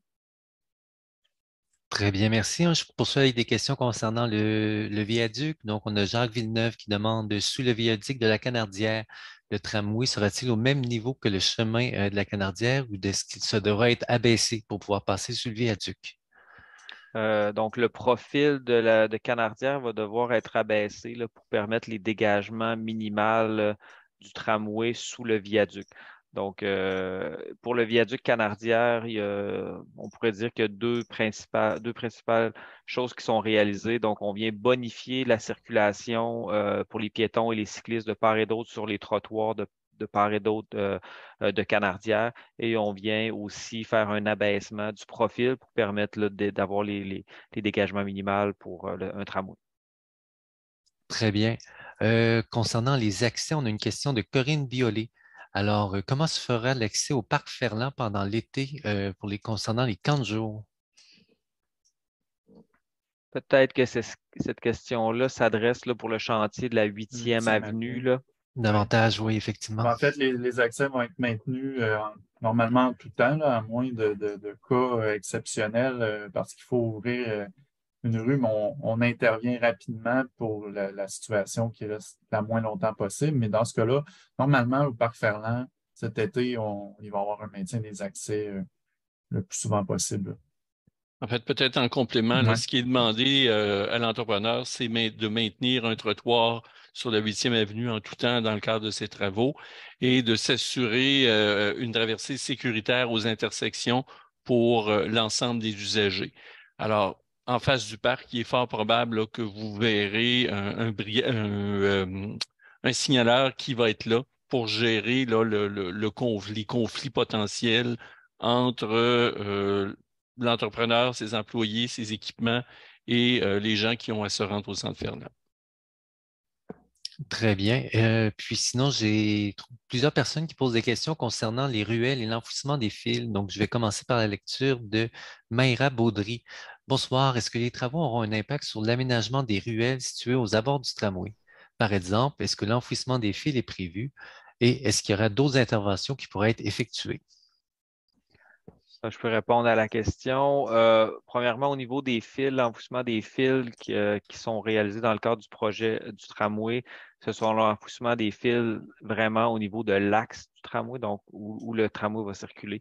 Donc, on ne vient pas intervenir sur soit des ruelles ou des axes, d'autres axes de part et d'autre. On a fait ces vérifications-là. Il n'y a pas d'impact là, au niveau des travaux qui seront réalisés pour le tramway versus les projets. Là. On sait qu'il y a beaucoup de projets de réaménagement de ces ruelles-là. Et il y a quand même eu une coordination là, avec les différents regroupements de ruelles qui sont rentrés en contact avec nous pour vérifier effectivement qu'il n'y avait pas d'impact. Il pourrait avoir certains petits travaux aux amorces de ces ruelles-là, étant donné que le chantier on aménage de façade à façade on le sait que dans le Vieux-Limoilou, les ruelles débutent immédiatement au niveau des façades. Il peut y avoir des légères interventions qui soient faites au niveau des amorces des ruelles, mais il n'y a rien là, pour l'instant qui indique là, on affecterait les projets de revitalisation des ruelles. Très bien, on a France Lavoie qui demandait justement est-ce qu'il y a des travaux dans la ruelle des oiseaux de passage entre la 4e et la 5e rue en lien avec l'enfouissement des fils et en lien avec les travaux du RTU. Est-ce qu'à cette hauteur-là, vous avez une idée ou c'est Oui, peut-être pas cette année? oui, c'est une question qu'on avait déjà répondu là, dans le cadre d'une autre présentation, une question qu'on avait reçue d'un citoyen. Effectivement, il y a une reconnexion électrique qui doit être faite, là, étant donné que on a des RTU qui passent sous la plateforme du tramway, sous la 4e rue. Et pour revenir se rebrancher au niveau d'un poteau et retourner en aérien, il y a une intervention qui doit être faite sur un poteau à proximité. Par contre, ce n'est pas une intervention qui est majeure, c'est une intervention en souterrain pour partir d'un réseau souterrain et le ramener en aérien. Très bien. Et pour le bénéfice de Fanny Giroux, est-ce que vous pourriez nous dire un petit peu comment va se faire le croisement entre une ruelle qui débouche sur le tracé du tramway? Juste, je sais que vous avez évoqué rapidement, mais pourriez-vous revenir un peu là-dessus, là, comment est-ce qu'on agence la sortie d'une ruelle sur le passage du tramway? Ben, tout dépendant des ruelles, là, on n'est pas, la situation n'est pas similaire pour tous les ruelles. Si on regarde les ruelles situées au nord de la plateforme du tramway dans le Vieux-Limoilou, qui sont les ruelles situées entre la 3e et la 4e avenue. Donc, les accès ne seront pas changés. Ça va être toujours possible. Il faut juste s'imaginer que la circulation sur la 4e rue va être maintenant uniquement en direction ouest. Donc, ça peut changer les habitudes de circulation de certains utilisateurs, de certains propriétaires qui sont dans ces ruelles-là. Mais faut se dire que l'insertion du tramway et les sens de circulation ont vraiment été réfléchis pour éviter toute circulation de transit là, dans les ruelles. Donc, on sait qu'il y a plusieurs ruelles dans le Vieux-Limoilou, là, donc c'est pour ça que je ne suis pas en mesure de répondre d'une réponse cohérente pour l'ensemble des ruelles, mais s'il y a des questions spécifiques sur des associations de ruelles qui souhaiteraient avoir de l'information si c'est affecté, ben, on est toujours disponible là, pour répondre à ces questions-là et de rentrer en communication avec la ville, là, soit via le 3-1, pour avoir ces informations. Très bien, merci. Ça complète le bloc que j'avais. Merci, M. Leclerc. Alors, on poursuit avec un autre bloc de thématiques, circulation et détour. Alors, M. Jean-Christophe Langevin qui pose la question, est-ce que le pavé sur le côté de la Canardière sera accessible à la circulation locale? Aussi, est-ce que l'aménagement sur la 4e avenue sera similaire avec du pavé pour les voies partagées? Tous les voies partagées qui sont construites dans l'insertion du tramway, si on parle des voies partagées du côté ouest de la 4e avenue, donc ces voies partagées-là seront effectivement en pavé de béton. Si on regarde la 4e avenue, par exemple, son insertion, le tramway sera axial au centre de la chaussée sur la 4e avenue. Du côté ouest, on aura des parties de voies partagées où on aura en pavé de béton. Et du côté est, on aura une voie automobile standard direction nord en pavage normal. Si on va sur Canardière, c'est la même chose. Les sections de voies partagées seront aménagées là, en pavé. Donc, il faut avoir vraiment la compréhension que si on parle voie partagée dans l'insertion du tramway, c'est toujours fait en aménagement de pavé de béton. Toujours sur Canardière, M. Mimo, j'ai Mme Marie-Ève Gagnon-Paré qui pose la question suivante. Une fois le tramway en place sur Canardière, est-ce qu'il restera une voie de circulation pour les automobiles? Oui, il y a toujours des voies de circulation sur Canardière. Sur Canardière, c'est très long, là. Son insertion est différente de l'insertion du tramway, puis les voies de circulation viennent changer à différents moments. Par contre, si le départ se ferait, par exemple, sur Canardière à l'intersection de la 4e avenue, faut s'imaginer que dans cette section-là, de part et d'autre, on est plus en voie partagée. Lorsqu'on arrive au niveau de Capucin, là, on se retrouve beaucoup plus en plus standard. Le tramway se retrouve du côté sous le viaduc, du côté latéral, du côté nord, et on a deux voies de circulation de part et d'autre de Canardière à l'est de Capucin. Donc, tout en s'en allant là, plus vers l'est, ben, il y a des changements qui se font comme ça. Donc, on reste comme ça jusqu'à Henri-Bourassa. À partir d'Henri-Bourassa, il y a des changements qui se font. Il y a des sections qui sont en voie partagée, des sections auto. Les automobiles vont toujours avoir accès quand même aux voies partagées. Par contre, c'est la priorité donnée aux piétons, aux cyclistes. Donc, les autos peuvent s'avancer là, avec une vitesse maximale de 20 km/h, donc tout en respectant les piétons et les cyclistes qui sont là. Il y aura là, des rencontres qui seront prévues plus spécifiquement encore là, sur l'insertion du tramway à venir là, dans les prochains mois.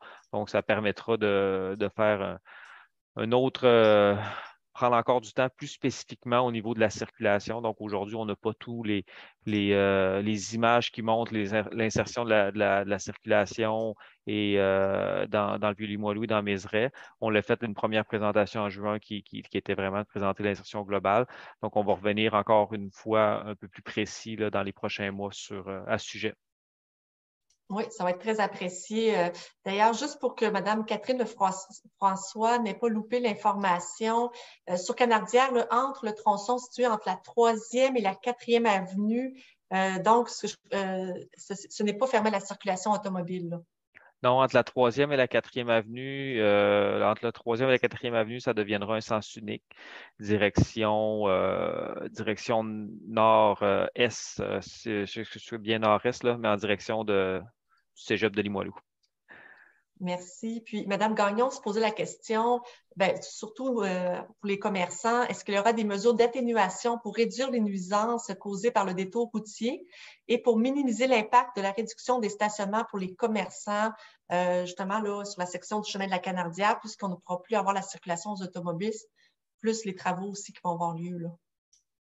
Bon, au niveau des commerçants, on n'a pas fait le point aujourd'hui. Si je le prends plus large, étant donné que là, c'est une question plus qui touche les commerçants, là, on avait une section, on a rencontré les commerçants en début de semaine, je crois, à la fin de la semaine dernière. Et il y a un programme d'aide là, qui va être donné là, pour les commerçants, là, comme on a retrouvé dans les différents chantiers majeurs de la Ville de Québec. Que ça s'est fait dans le quartier Saint-Roch, ça s'est fait ailleurs, ça s'est fait sur la rue de l'Église. Là, je crois que c'est les premiers projets d'aide aux commerçants qui étaient donnés, où il y aura des mesures que les commerçants pourront avoir là, pour faire s'il y aurait des pertes de revenus ou quoi que ce soit. Ça, c'est un volet que moi, je connais moins, étant donné que ça touche les commerçants, mais c'est de quoi qui est disponible. Puis cette information-là est disponible au niveau de la ville ou est disponible là, à même probablement la présentation qui a été faite la semaine dernière, qui est disponible en ligne, là, que les gens pourraient se référer, où on a des diapositives qui expliquaient bien quel était là, ce programme d'aide aux commerçants et aussi un programme d'aide qui est fait aussi pour les SDC. Donc, ensuite de ça, au niveau de la circulation, c'est sûr que là, je ne me souviens plus exactement quelle était la question, là, mais c'est sûr qu'il va y avoir certaines entraves. Les entrepreneurs doivent garantir l'accessibilité au commerce, doivent garantir l'accessibilité aux résidents. Donc, ça fait partie là, des mesures qui sont données aux entrepreneurs pour assurer l'accessibilité au commerce, que ce soit de l'affichage qui soit ajouté sur le chantier, comme ma collègue a mentionné tout à l'heure, pour donner là, de montrer que les commerces sont toujours ouverts malgré les entraves qui sont présentes là, durant des travaux à proximité. Merci. Puis, on a mentionné l'information tout à l'heure, M. Laliberté, vous l'avez mentionné, mais je voulais juste être certain que M. Jean-Christophe Langevin ait entendu, là. Il a vu des aperçus en 3D, qu'il y avait des triangles au sol pour les priorités, comme on voit en Europe. Alors, il se pose la question, allons-nous commencer à avoir cette signalisation à Québec? En fait, c'est pour identifier la surélévation en amont pour que l'automobiliste voit bien que la rue remonte légèrement. Donc, c'est une signalisation qui est normée, qui existe déjà à Québec, là, comme j'ai mentionné, entre autres, là, dans le coin de la fabrique du Smoke Meat dans Saint-Sauveur, là, sur Raoul Jobin. On le voit bien. Donc, on va ce genre d'intervention-là, dans le type de milieu qu'on travaille actuellement, par exemple la 8e avenue ou la 8e rue, quand il y a une intersection notamment qui a un lien avec une institution scolaire, on essaie le plus souvent possible d'en mettre. Merci beaucoup, M. Laliberté. On poursuit avec 3 questions de Émilie Rochefort. Alors, je vous l'ai dit peut-être en rafale, là, vous avez au moins 2 personnes qui vont pouvoir répondre. Si la Canardière et la 18e rue sont bloquées tout l'été, par où prévoyez-vous dévier le trafic, considérant que la rue la plus près, la 22e, est une rue avec une école primaire et un parc pour les enfants, en plus de loger plusieurs familles? Est-ce que quelque chose sera prévu pour éviter le transit automobile sur la 22e rue et assurer la sécurité des résidents? Il y a une partie de la circulation qui va se détourner par elle-même vers, entre autres, Henri Bourassa et l'autoroute du Frein. Par contre, je vous ai parlé tout à l'heure de séquençage des travaux et on a travaillé très fort, puis on va continuer à travailler très fort pour s'assurer que s'il y a un chevauchement de fermeture sur Canardière et sur la 18e, bien que ça se fasse pour de très, très courtes périodes. Actuellement, le seul moment où on voit un chevauchement, ce serait 2 fois 4 jours, donc du vendredi au lundi soir, pour permettre la démolition du pont de la 18e rue. Autrement, il n'y aura pas de chevauchement. Merci. Puis, M. Desrivières, on avait quand même M. Laliberté puis M. Allison concernant les arbres, les saillies de trottoir. Alors, Mme Rochefort, je vais vous poser les 2 questions, là. Alors, elle demande, plutôt que d'abattre un arbre, est-il possible de les donner aux citoyens? Première question. Et pour le projet de la 8e avenue, si les arbres sont prévus pour les saillies de trottoir, pourquoi à certaines places, des lampadaires ont été posés à la place prévue pour l'arbre? Et donne exemple au coin de la 22e rue et de la 8e avenue. En ce qui concerne la première question, là, à savoir si l'arbre est déplaçable ou transplantable, il y a déjà une destination qui est prévue là, pour ces arbres-là. Donc, dans certains cas, ils vont se retrouver là, devant des parterres de résidents. Dans certains cas, ça peut être dans des lieux publics. Donc, du moment que l'arbre peut se déplacer, on parle d'arbres jusqu'à un maximum, normalement, d'une quinzaine de centimètres de diamètre, on leur trouve une nouvelle destination, là, idéalement à proximité du lieu de prélèvement. En complément, Pascal, pour la question sur la saillie de trottoir. Oui, bien, c'est sûr que dans la majorité des cas, on essaie de mettre des arbres dans nos saillies, mais quelquefois, notamment par rapport à une intersection, il faut conserver la visibilité des cyclistes et des piétons. Donc, et aussi avoir un plan d'éclairage approprié. Donc, je vois un peu où vous parlez, là. Peut-être que le choix qui a été fait entre les différents objectifs, ben, dans ce cas-là, ça a été l'arbre va aller un petit peu plus loin et on va aménager une intersection plus sécuritaire pour que l'ensemble des usagers soient bien vus et voient aussi les autres autour. Merci. Puis, on serait rendu à la dernière question de ce bloc de circulation et détour.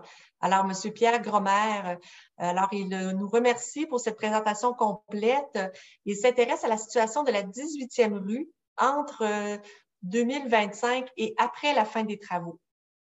Peut-être c'était plus entre 2023 et après la fin des travaux, mais qu'importe. Avez-vous réalisé une étude sur les conséquences de la fermeture des 2 voies de la Canardière sur la circulation automobile et des camions sur la 18e rue? Si vous prévoyez qu'elle augmente, qu'avez-vous prévu pour atténuer les conséquences négatives de cette circulation sur la qualité de vie des résidents? Aujourd'hui, elle produit beaucoup de pollution de l'air et de la pollution sonore. Les camions sont bruyants, notamment à cause du bruit produit par les freins moteurs. C'est plus une question pour M. Desrivières. Oui.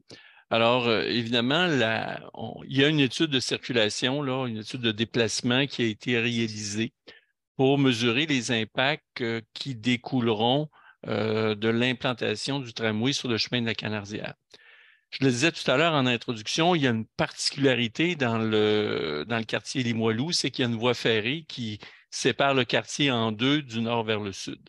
Conséquemment, il n'y a que 3 points de traversée entre la 1e avenue et Henri Bourassa, Canardière, 18 et 22. Alors évidemment, ce que les simulations nous montrent, c'est qu'il va y avoir une augmentation des débits de circulation sur la 18e rue.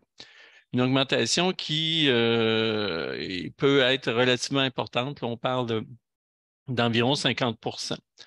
Alors évidemment, une fois qu'on a ce constat-là, là, on doit travailler sur, premier objectif, c'est de s'assurer qu'on a le niveau de sécurité optimal dans un contexte comme celui-là.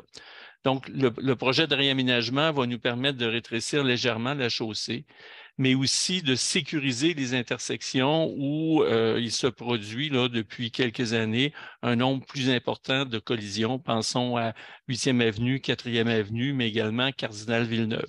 Donc, il y a un feu de circulation qui va s'installer à Cardinal Villeneuve. Le fonctionnement aussi des feux va être modifié. La durée des traverses piétonnes va être augmentée également. Donc, on cherche à donner à cet axe-là, je dirais, une fonction de mobilité qui est un peu différente de celle qu'on connaît aujourd'hui, mais force est de constater que compte tenu de son rôle dans le quartier, de la présence de la voie ferrée, il y aura une augmentation des débits qui, malheureusement, là, va être observée à cet endroit-là. Merci, M. Desrivières, pour la réponse. Alors, on poursuit avec Daniel Leclerc pour la lecture de d'autres questions. Oui, on va retourner un petit peu en mobilité active. On a Marie-Ève Garon-Paré qui souhaite savoir où débute la voie cyclable sécurisée sur la 8e rue à l'est, vers le passage Anderson. On a peut-être été rapidement, mais elle ne fait pas toute la 8e rue. Par où commence le tronçon de la 8e rue qui est avec les aménagements cyclables? En commençant à l'est, on part de la 3e avenue et on s'en va vers l'ouest jusqu'à la rivière Saint-Charles. Donc, on connecte les bandes cyclables de la 3e avenue avec l'aménagement cyclable qu'on va faire sur la 8e rue, en ajoutant, entre autres, un feu de circulation pour sécuriser les mouvements de tout le monde à cette intersection-là. Très bien. On a Martin Giguère qui pose également une question. Est-il arrivé de changer le centre de... Est-il envisagé, pardon, de changer le centre de la circulation à sens unique au niveau de la 8e rue entre la 4e avenue et la 6e avenue? Ça, je laisserai M. Desrivières répondre. Si Actuellement, ce n'est pas envisagé. Cependant, je vais faire la précision suivante. Il y a une équipe de travail là, qui va se mettre en place prochainement et qui va travailler sur un plan de déplacement local pour accompagner les travaux du tramway, mais également la phase d'exploitation du tramway. Donc, c'est l'occasion où on va réfléchir ensemble, je dis ensemble parce qu'on va associer les conseils de quartier dans la démarche. On va réfléchir ensemble là, sur toute l'organisation de la circulation à l'intérieur du quartier, tous les aspects de stationnement, déplacement piéton, déplacement vélo. Et dans le cadre de cet exercice-là, on pourra se questionner si c'est opportun ou pas de modifier la direction de la circulation sur la 8e rue. Très bien, merci. On a une question de Vicky Pouillotte. Étant donné l'élargissement des pistes cyclables, avez-vous déterminé quels sont les véhicules électriques qui pourraient circuler sur les pistes cyclables, par exemple les motos électriques, les trottinettes et compagnie? C'est une excellente question. Et c'est pas juste dans le cas, c'est l'ensemble du réseau cyclable. Il y a beaucoup de citoyens et citoyennes qui nous sollicitent actuellement. En fait, la question est un peu complexe. Je vais essayer de bien y répondre. C'est qu'actuellement, il y a une espèce de flou par rapport à quel type de véhicule, quel type de machine peut être utilisée sur le réseau cyclable en fonction soit du Code de sécurité routière ou de la réglementation en fonction du ministère des Transports et la nôtre. Donc, on se regarde un peu puis on dit, qu'est-ce qu'on peut faire sur notre réseau? Qu'est-ce qui peut rouler sur le réseau du ministère des Transports? Et là, par rapport à ça, il y a des discussions actuellement au ministère des Transports, à la Société d'assurance automobile du Québec, en collaboration avec nous pour justement clarifier cette situation-là. Là, on est là-dessus dans les... Je vais vous donner de date exacte, là, mais c'est en train de se réfléchir. Là. Il y a plusieurs villes qui commencent à prendre des initiatives. Puis nous aussi, on va s'aligner là-dessus là, dans les prochains mois, prochaines années. Là. Très bien. J'en profite pour lire une deuxième question de Vicky Pouillotte. Alors, lorsque vous parlez d'une sortie de vapeur dans Mézeray, en quoi ça consiste? Donc, je crois que c'était des interventions sur le boulevard Montmorency et Canardière. Oui, je pense qu'il y a un intervenant là, qui est présent sur la ligne qui s'occupe de la conduite de vapeur, Jean-Félix Péloquin. Jean-Félix Péloquin. Je ne sais pas si... Yes. Merci, Jean-Félix. Ça fait plaisir. Bonsoir. En fait, on parle de deux conduites d'eau chaude pressurisée qui débutent du Centre de valorisation énergétique qui vont aller rejoindre l'hôpital, le NCH, afin de pallier au chauffage et la production de vapeur à l'hôpital une fois que ça va être mis en service là, aux alentours de la fin 2025 et 2026. Et nos travaux sur le boulevard Montmorency débuteront là, cet automne pour traverser ensuite Canardière et se poursuivre en 2024 jusqu'à l'hôpital. Donc, j'espère que ça répond à la question. Très bien, merci. Je poursuivrai avec une question s'adressant davantage au RTC de Laurence Giroir. Pour ce qui est des heures de bus, est-ce que l'offre sera réduite en termes de fréquence des passages ou elle sera maintenue? Par exemple, le 54 qui passe déjà aux heures seulement une bonne partie de la semaine. Donc, est-ce qu'on parlait des détours et tout, mais qu'est-ce qu'il y en est de la fréquence? Donc, l'offre sera maintenue. Il n'y aura pas de diminution de fréquence. Par contre, je veux juste préciser par rapport au parcours 54. Donc, il y a un 54 qui, comme destination, se rend dans le Vieux-Québec et il y a un 54 qui, lui, normalement, termine au cégep. Donc, pour ce qui est le 54 qui se rend jusqu'au Vieux-Québec, lui, il est aux 15 minutes lorsqu'il est en service. Sinon, pour ce qui est du parcours 54 qui termine au cégep, lui va plus terminer près de l'Enfant Jésus, donc dans le secteur de la rue Villebon, de Vitré, dans ce secteur-là. Donc, il n'y a pas de diminution de fréquence là, concernant ce parcours-là. Le jour, il va devenir aux 30 minutes en dehors des heures de pointe et le soir, en soirée, il va avoir un petit peu moins de fréquence, mais il n'y aura pas une diminution d'offres de fréquence. Très bien. Merci beaucoup. Anne, je te laisse la parole.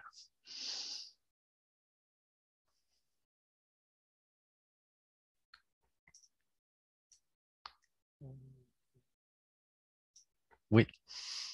J'ai un problème avec ma super souris est trop vite pour moi ce soir. Je suis désolée. Alors, ça va être des questions un peu éclatées, désolée. Alors, je vais prendre les questions en rafale. D'abord, nous avons concernant travaux, chantiers et nuisances, Tiwa Kumana qui demande comment les vibrations lors des travaux seront contrôlées pour s'assurer du respect des seuils définis. Moi, je pense qu'on a répondu là, en partie à cette question-là un petit peu avant.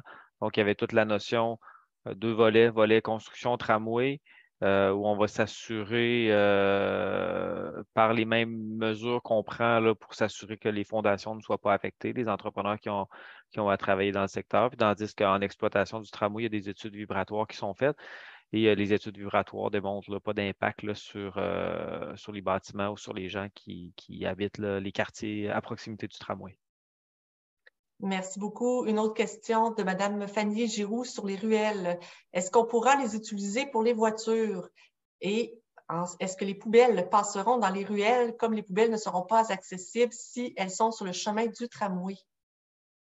Les ruelles ne seront pas désignées comme des passages, là, comme un passage à privilégier. Là. Les ruelles restent avec leur statut, leur même statut qu'actuellement. Au niveau de la collecte des matières résiduelles, ça va faire partie des discussions et des informations qu'on donnera lors de nos prochaines séances d'information. Il y a une réflexion qui est faite sur comment les gestions des matières résiduelles vont être faites dans l'ensemble des quartiers à proximité du tramway. Et je pense qu'on va être en mesure de donner plus d'informations à ce moment-là parce qu'il y a des cas qui sont plus uniques. Donc, on a des endroits qui sont qui ont des situations très particulières qu'on doit gérer d'une telle façon. Donc, on ne peut pas généraliser sur comment ça va fonctionner là, dans le quartier là, ou à différentes ruelles. Donc, mais on sait que c'est une préoccupation de différents citoyens. On l'a noté dans nos rencontres publiques précédentes, donc on va revenir là, avec des réponses à ces questions-là dans les prochains mois. Merci, M. Mimo. Puis là, on m'informe que l'outil questions-réponses est maintenant terminé, alors il est fermé. Alors, si vous tentez d'inscrire vos questions, ça ne fonctionne plus. On va vous inviter à faire le 3-1-1 pour suivre. Si vous avez d'autres questions, de faire le 3-1 pour qu'on puisse faire un suivi avec vous. Je vais terminer parce qu'on avait quand même pris des questions qui étaient encore inscrites dans notre cahier. Alors, si vous me permettez, là, je sais que les intervenants, je sais qu'il est tard un peu, mais je terminerai avec les 3 questions si vous êtes d'accord. Ça irait? OK, parfait. Merci. Alors, on a ensuite Mme Louise Caron qui voudrait savoir comment savoir où seront les arbres qui seront abattus. Monsieur Madison. Oui, bonjour. En ce qui concerne les abattages prévus là, dans le cadre des travaux là, 2023, là, lorsqu'il y a des citoyens concernés, il va y avoir des abattages sur les terrains privés. Les citoyens concernés là, vont être approchés là, sous peu là, parce qu'on sait que la saison de construction démarre bientôt, là, donc ils vont être avisés. Et sinon, là, lorsqu'on parle parce que dans le cas des abattages qui concernent les travaux préparatoires, là, du moins, là, il y a assez peu d'arbres privés qui sont prévus être abattus. Là. Donc, si on parle d'arbres municipaux, là, il y a toujours un marquage préalable là, qui est fait de ces arbres-là, là, généralement une semaine à l'avance là, à la peinture. Donc, c'est très très visible là, normalement pour les résidents là, à proximité. Merci. Je peux peut-être Alors, juste encore compléter, si Oui, ça ne bien dérange sûr. pas, là, au niveau de la coupe d'arbres, surtout dans la saison 2023, juste pour préciser, il y en a beaucoup qui sont affectés dans le cadre des travaux à proximité du viaduc du CN. Donc, on est sur des terrains privés, mais institutionnels, là, autant que ça soit sur le terrain d'Hydro-Québec, qui a un poste d'alimentation dans le côté de Mézeray et dans le Vieux-Limoilou, au niveau plus du cégep, là, il y a des arbres qui sont affectés à cet endroit-là, si on veut une localisation. Là. C'est sûr qu'il y en a d'autres, mais qu'en termes de terrain, des abattages d'arbres sur des terrains privés dans le cadre des travaux de 2023, les gens auraient sans doute été contactés. Donc, il va y avoir d'autres travaux qui vont se faire dans les prochaines années et au fur et à mesure là, que ça va avancer, les gens seront informés. Merci. Alors, on nous reste encore deux dernières questions. Puis merci à M. Crête. Où va se faire le lien entre la 801 et le tramway?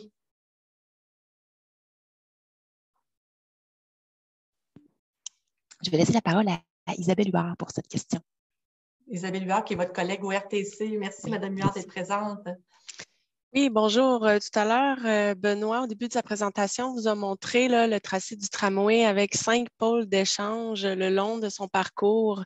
Donc, on peut penser, dans le fond, le point de connexion des parcours d'autobus du RTC sur le tramway, c'est un de ces 5 pôles d'échange-là. Celui du pôle Saint-Roch est directement dans la trajectoire du 801, donc devrait être le lieu de connexion du 801 avec le tramway. Merci beaucoup, Mme Huard. Dernière question. Mme Catherine Gagnon, qui trouve que la partie nord du nouvel hôpital, l'Enfant Jésus, commence à être loin de l'arrêt Canardière. Elle se demande si l'arrêt pourrait être plus près de l'hôpital. Je ne sais pas, Mme Turgeon ou Mme Huard. Je peux peut-être y aller. Là, c'est au niveau Oui. de la station du tramway qui se retrouve à l'intersection Henri Bourassa et Canardière.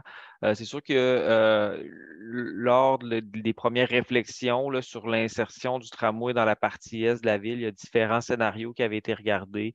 Il y avait un des scénarios qui était d'emprunter la première avenue, aller sur la 18e rue. Par contre, ce scénario-là avait certains désavantages là, qui ont fait que le scénario où on vient emprunter Canardière sur ou pratiquement toute sa longueur a été privilégié. Donc, l'arrêt est situé à l'intersection, c'est l'arrêt de l'hôpital Enfant Jésus, il est situé à l'intersection de Canardière et Henri Bourassa. Par contre, il vient desservir aussi l'ensemble des institutions de santé, le CLSC, le CHSLD qui est à proximité. Il y a un grand terrain en stationnement qui sera peut-être un jour avoir d'autres usages sur ce terrain-là. Donc, c'est un lieu assez central et il faut comprendre aussi que la partie de la rue de Villebon qui est privée entre la 18e rue et Canardière, ben, sera là, la volonté, c'est d'avoir un lien piéton là, sécuritaire pour faire circuler les usagers de l'hôpital par ce tronçon de rue-là qui est privé, qui appartient là, aux institutions de santé à proximité. Merci, M. Mimeau. Alors, je rappelle aux personnes là, qui n'auraient pas eu le temps de répondre, qu'on n'aurait pas eu le temps de répondre à leurs questions, qu'on a l'outil 311 où vous pouvez aller poser vos questions. On a également la présentation qui va être mise en ligne ce soir ou demain matin, ainsi que l'enregistrement dans les jours suivants. Alors, si vous voulez réécouter la présentation, ce sera possible de le faire. Alors, merci pour vos questions, la générosité des réponses aussi des intervenants. Alors, je vais laisser le mot de la fin à Mme Maude Mercier-Larouche. Merci beaucoup, Anne. Je termine rapidement. Écoutez, on a répondu, là, je pense, au-delà de 60, 70 questions, peut-être avec les questions qui ont été posées par les citoyens directement, verbalement. Je pense que vous avez eu bon nombre de réponses à vos interrogations. C'était l'objectif de ce soir. Évidemment, j'en profite pour remercier les équipes qui étaient là pour répondre à vos questions. Vous savez, ce sont tous des professionnels administratifs, donc faire cet exercice-là et venir devant les citoyens, puis répondre à toutes les questions qui sont posées. C'est un exercice parfois qui demande quand même certaines compétences supplémentaires et ils le font avec brio. Alors, je tenais à les remercier, de même que les gens de l'interaction citoyenne aussi qui pilotent ces soirées-là. Donc, merci beaucoup à tous les citoyens d'avoir participé à cette séance-là. Comme Anne l'a si bien mentionné, vous allez pouvoir voir la séance de ce soir, la récupérer sur le site de la participation citoyenne. Si vous avez des questions supplémentaires, n'hésitez pas, le 3-1 est toujours là pour ça, pour toute interrogation, quelle qu'elle soit, et on s'efforce d'y répondre au maximum dans les meilleurs délais. Donc, je vous souhaite une bonne soirée et au plaisir de vous retrouver dans une prochaine séance s'il y a lieu.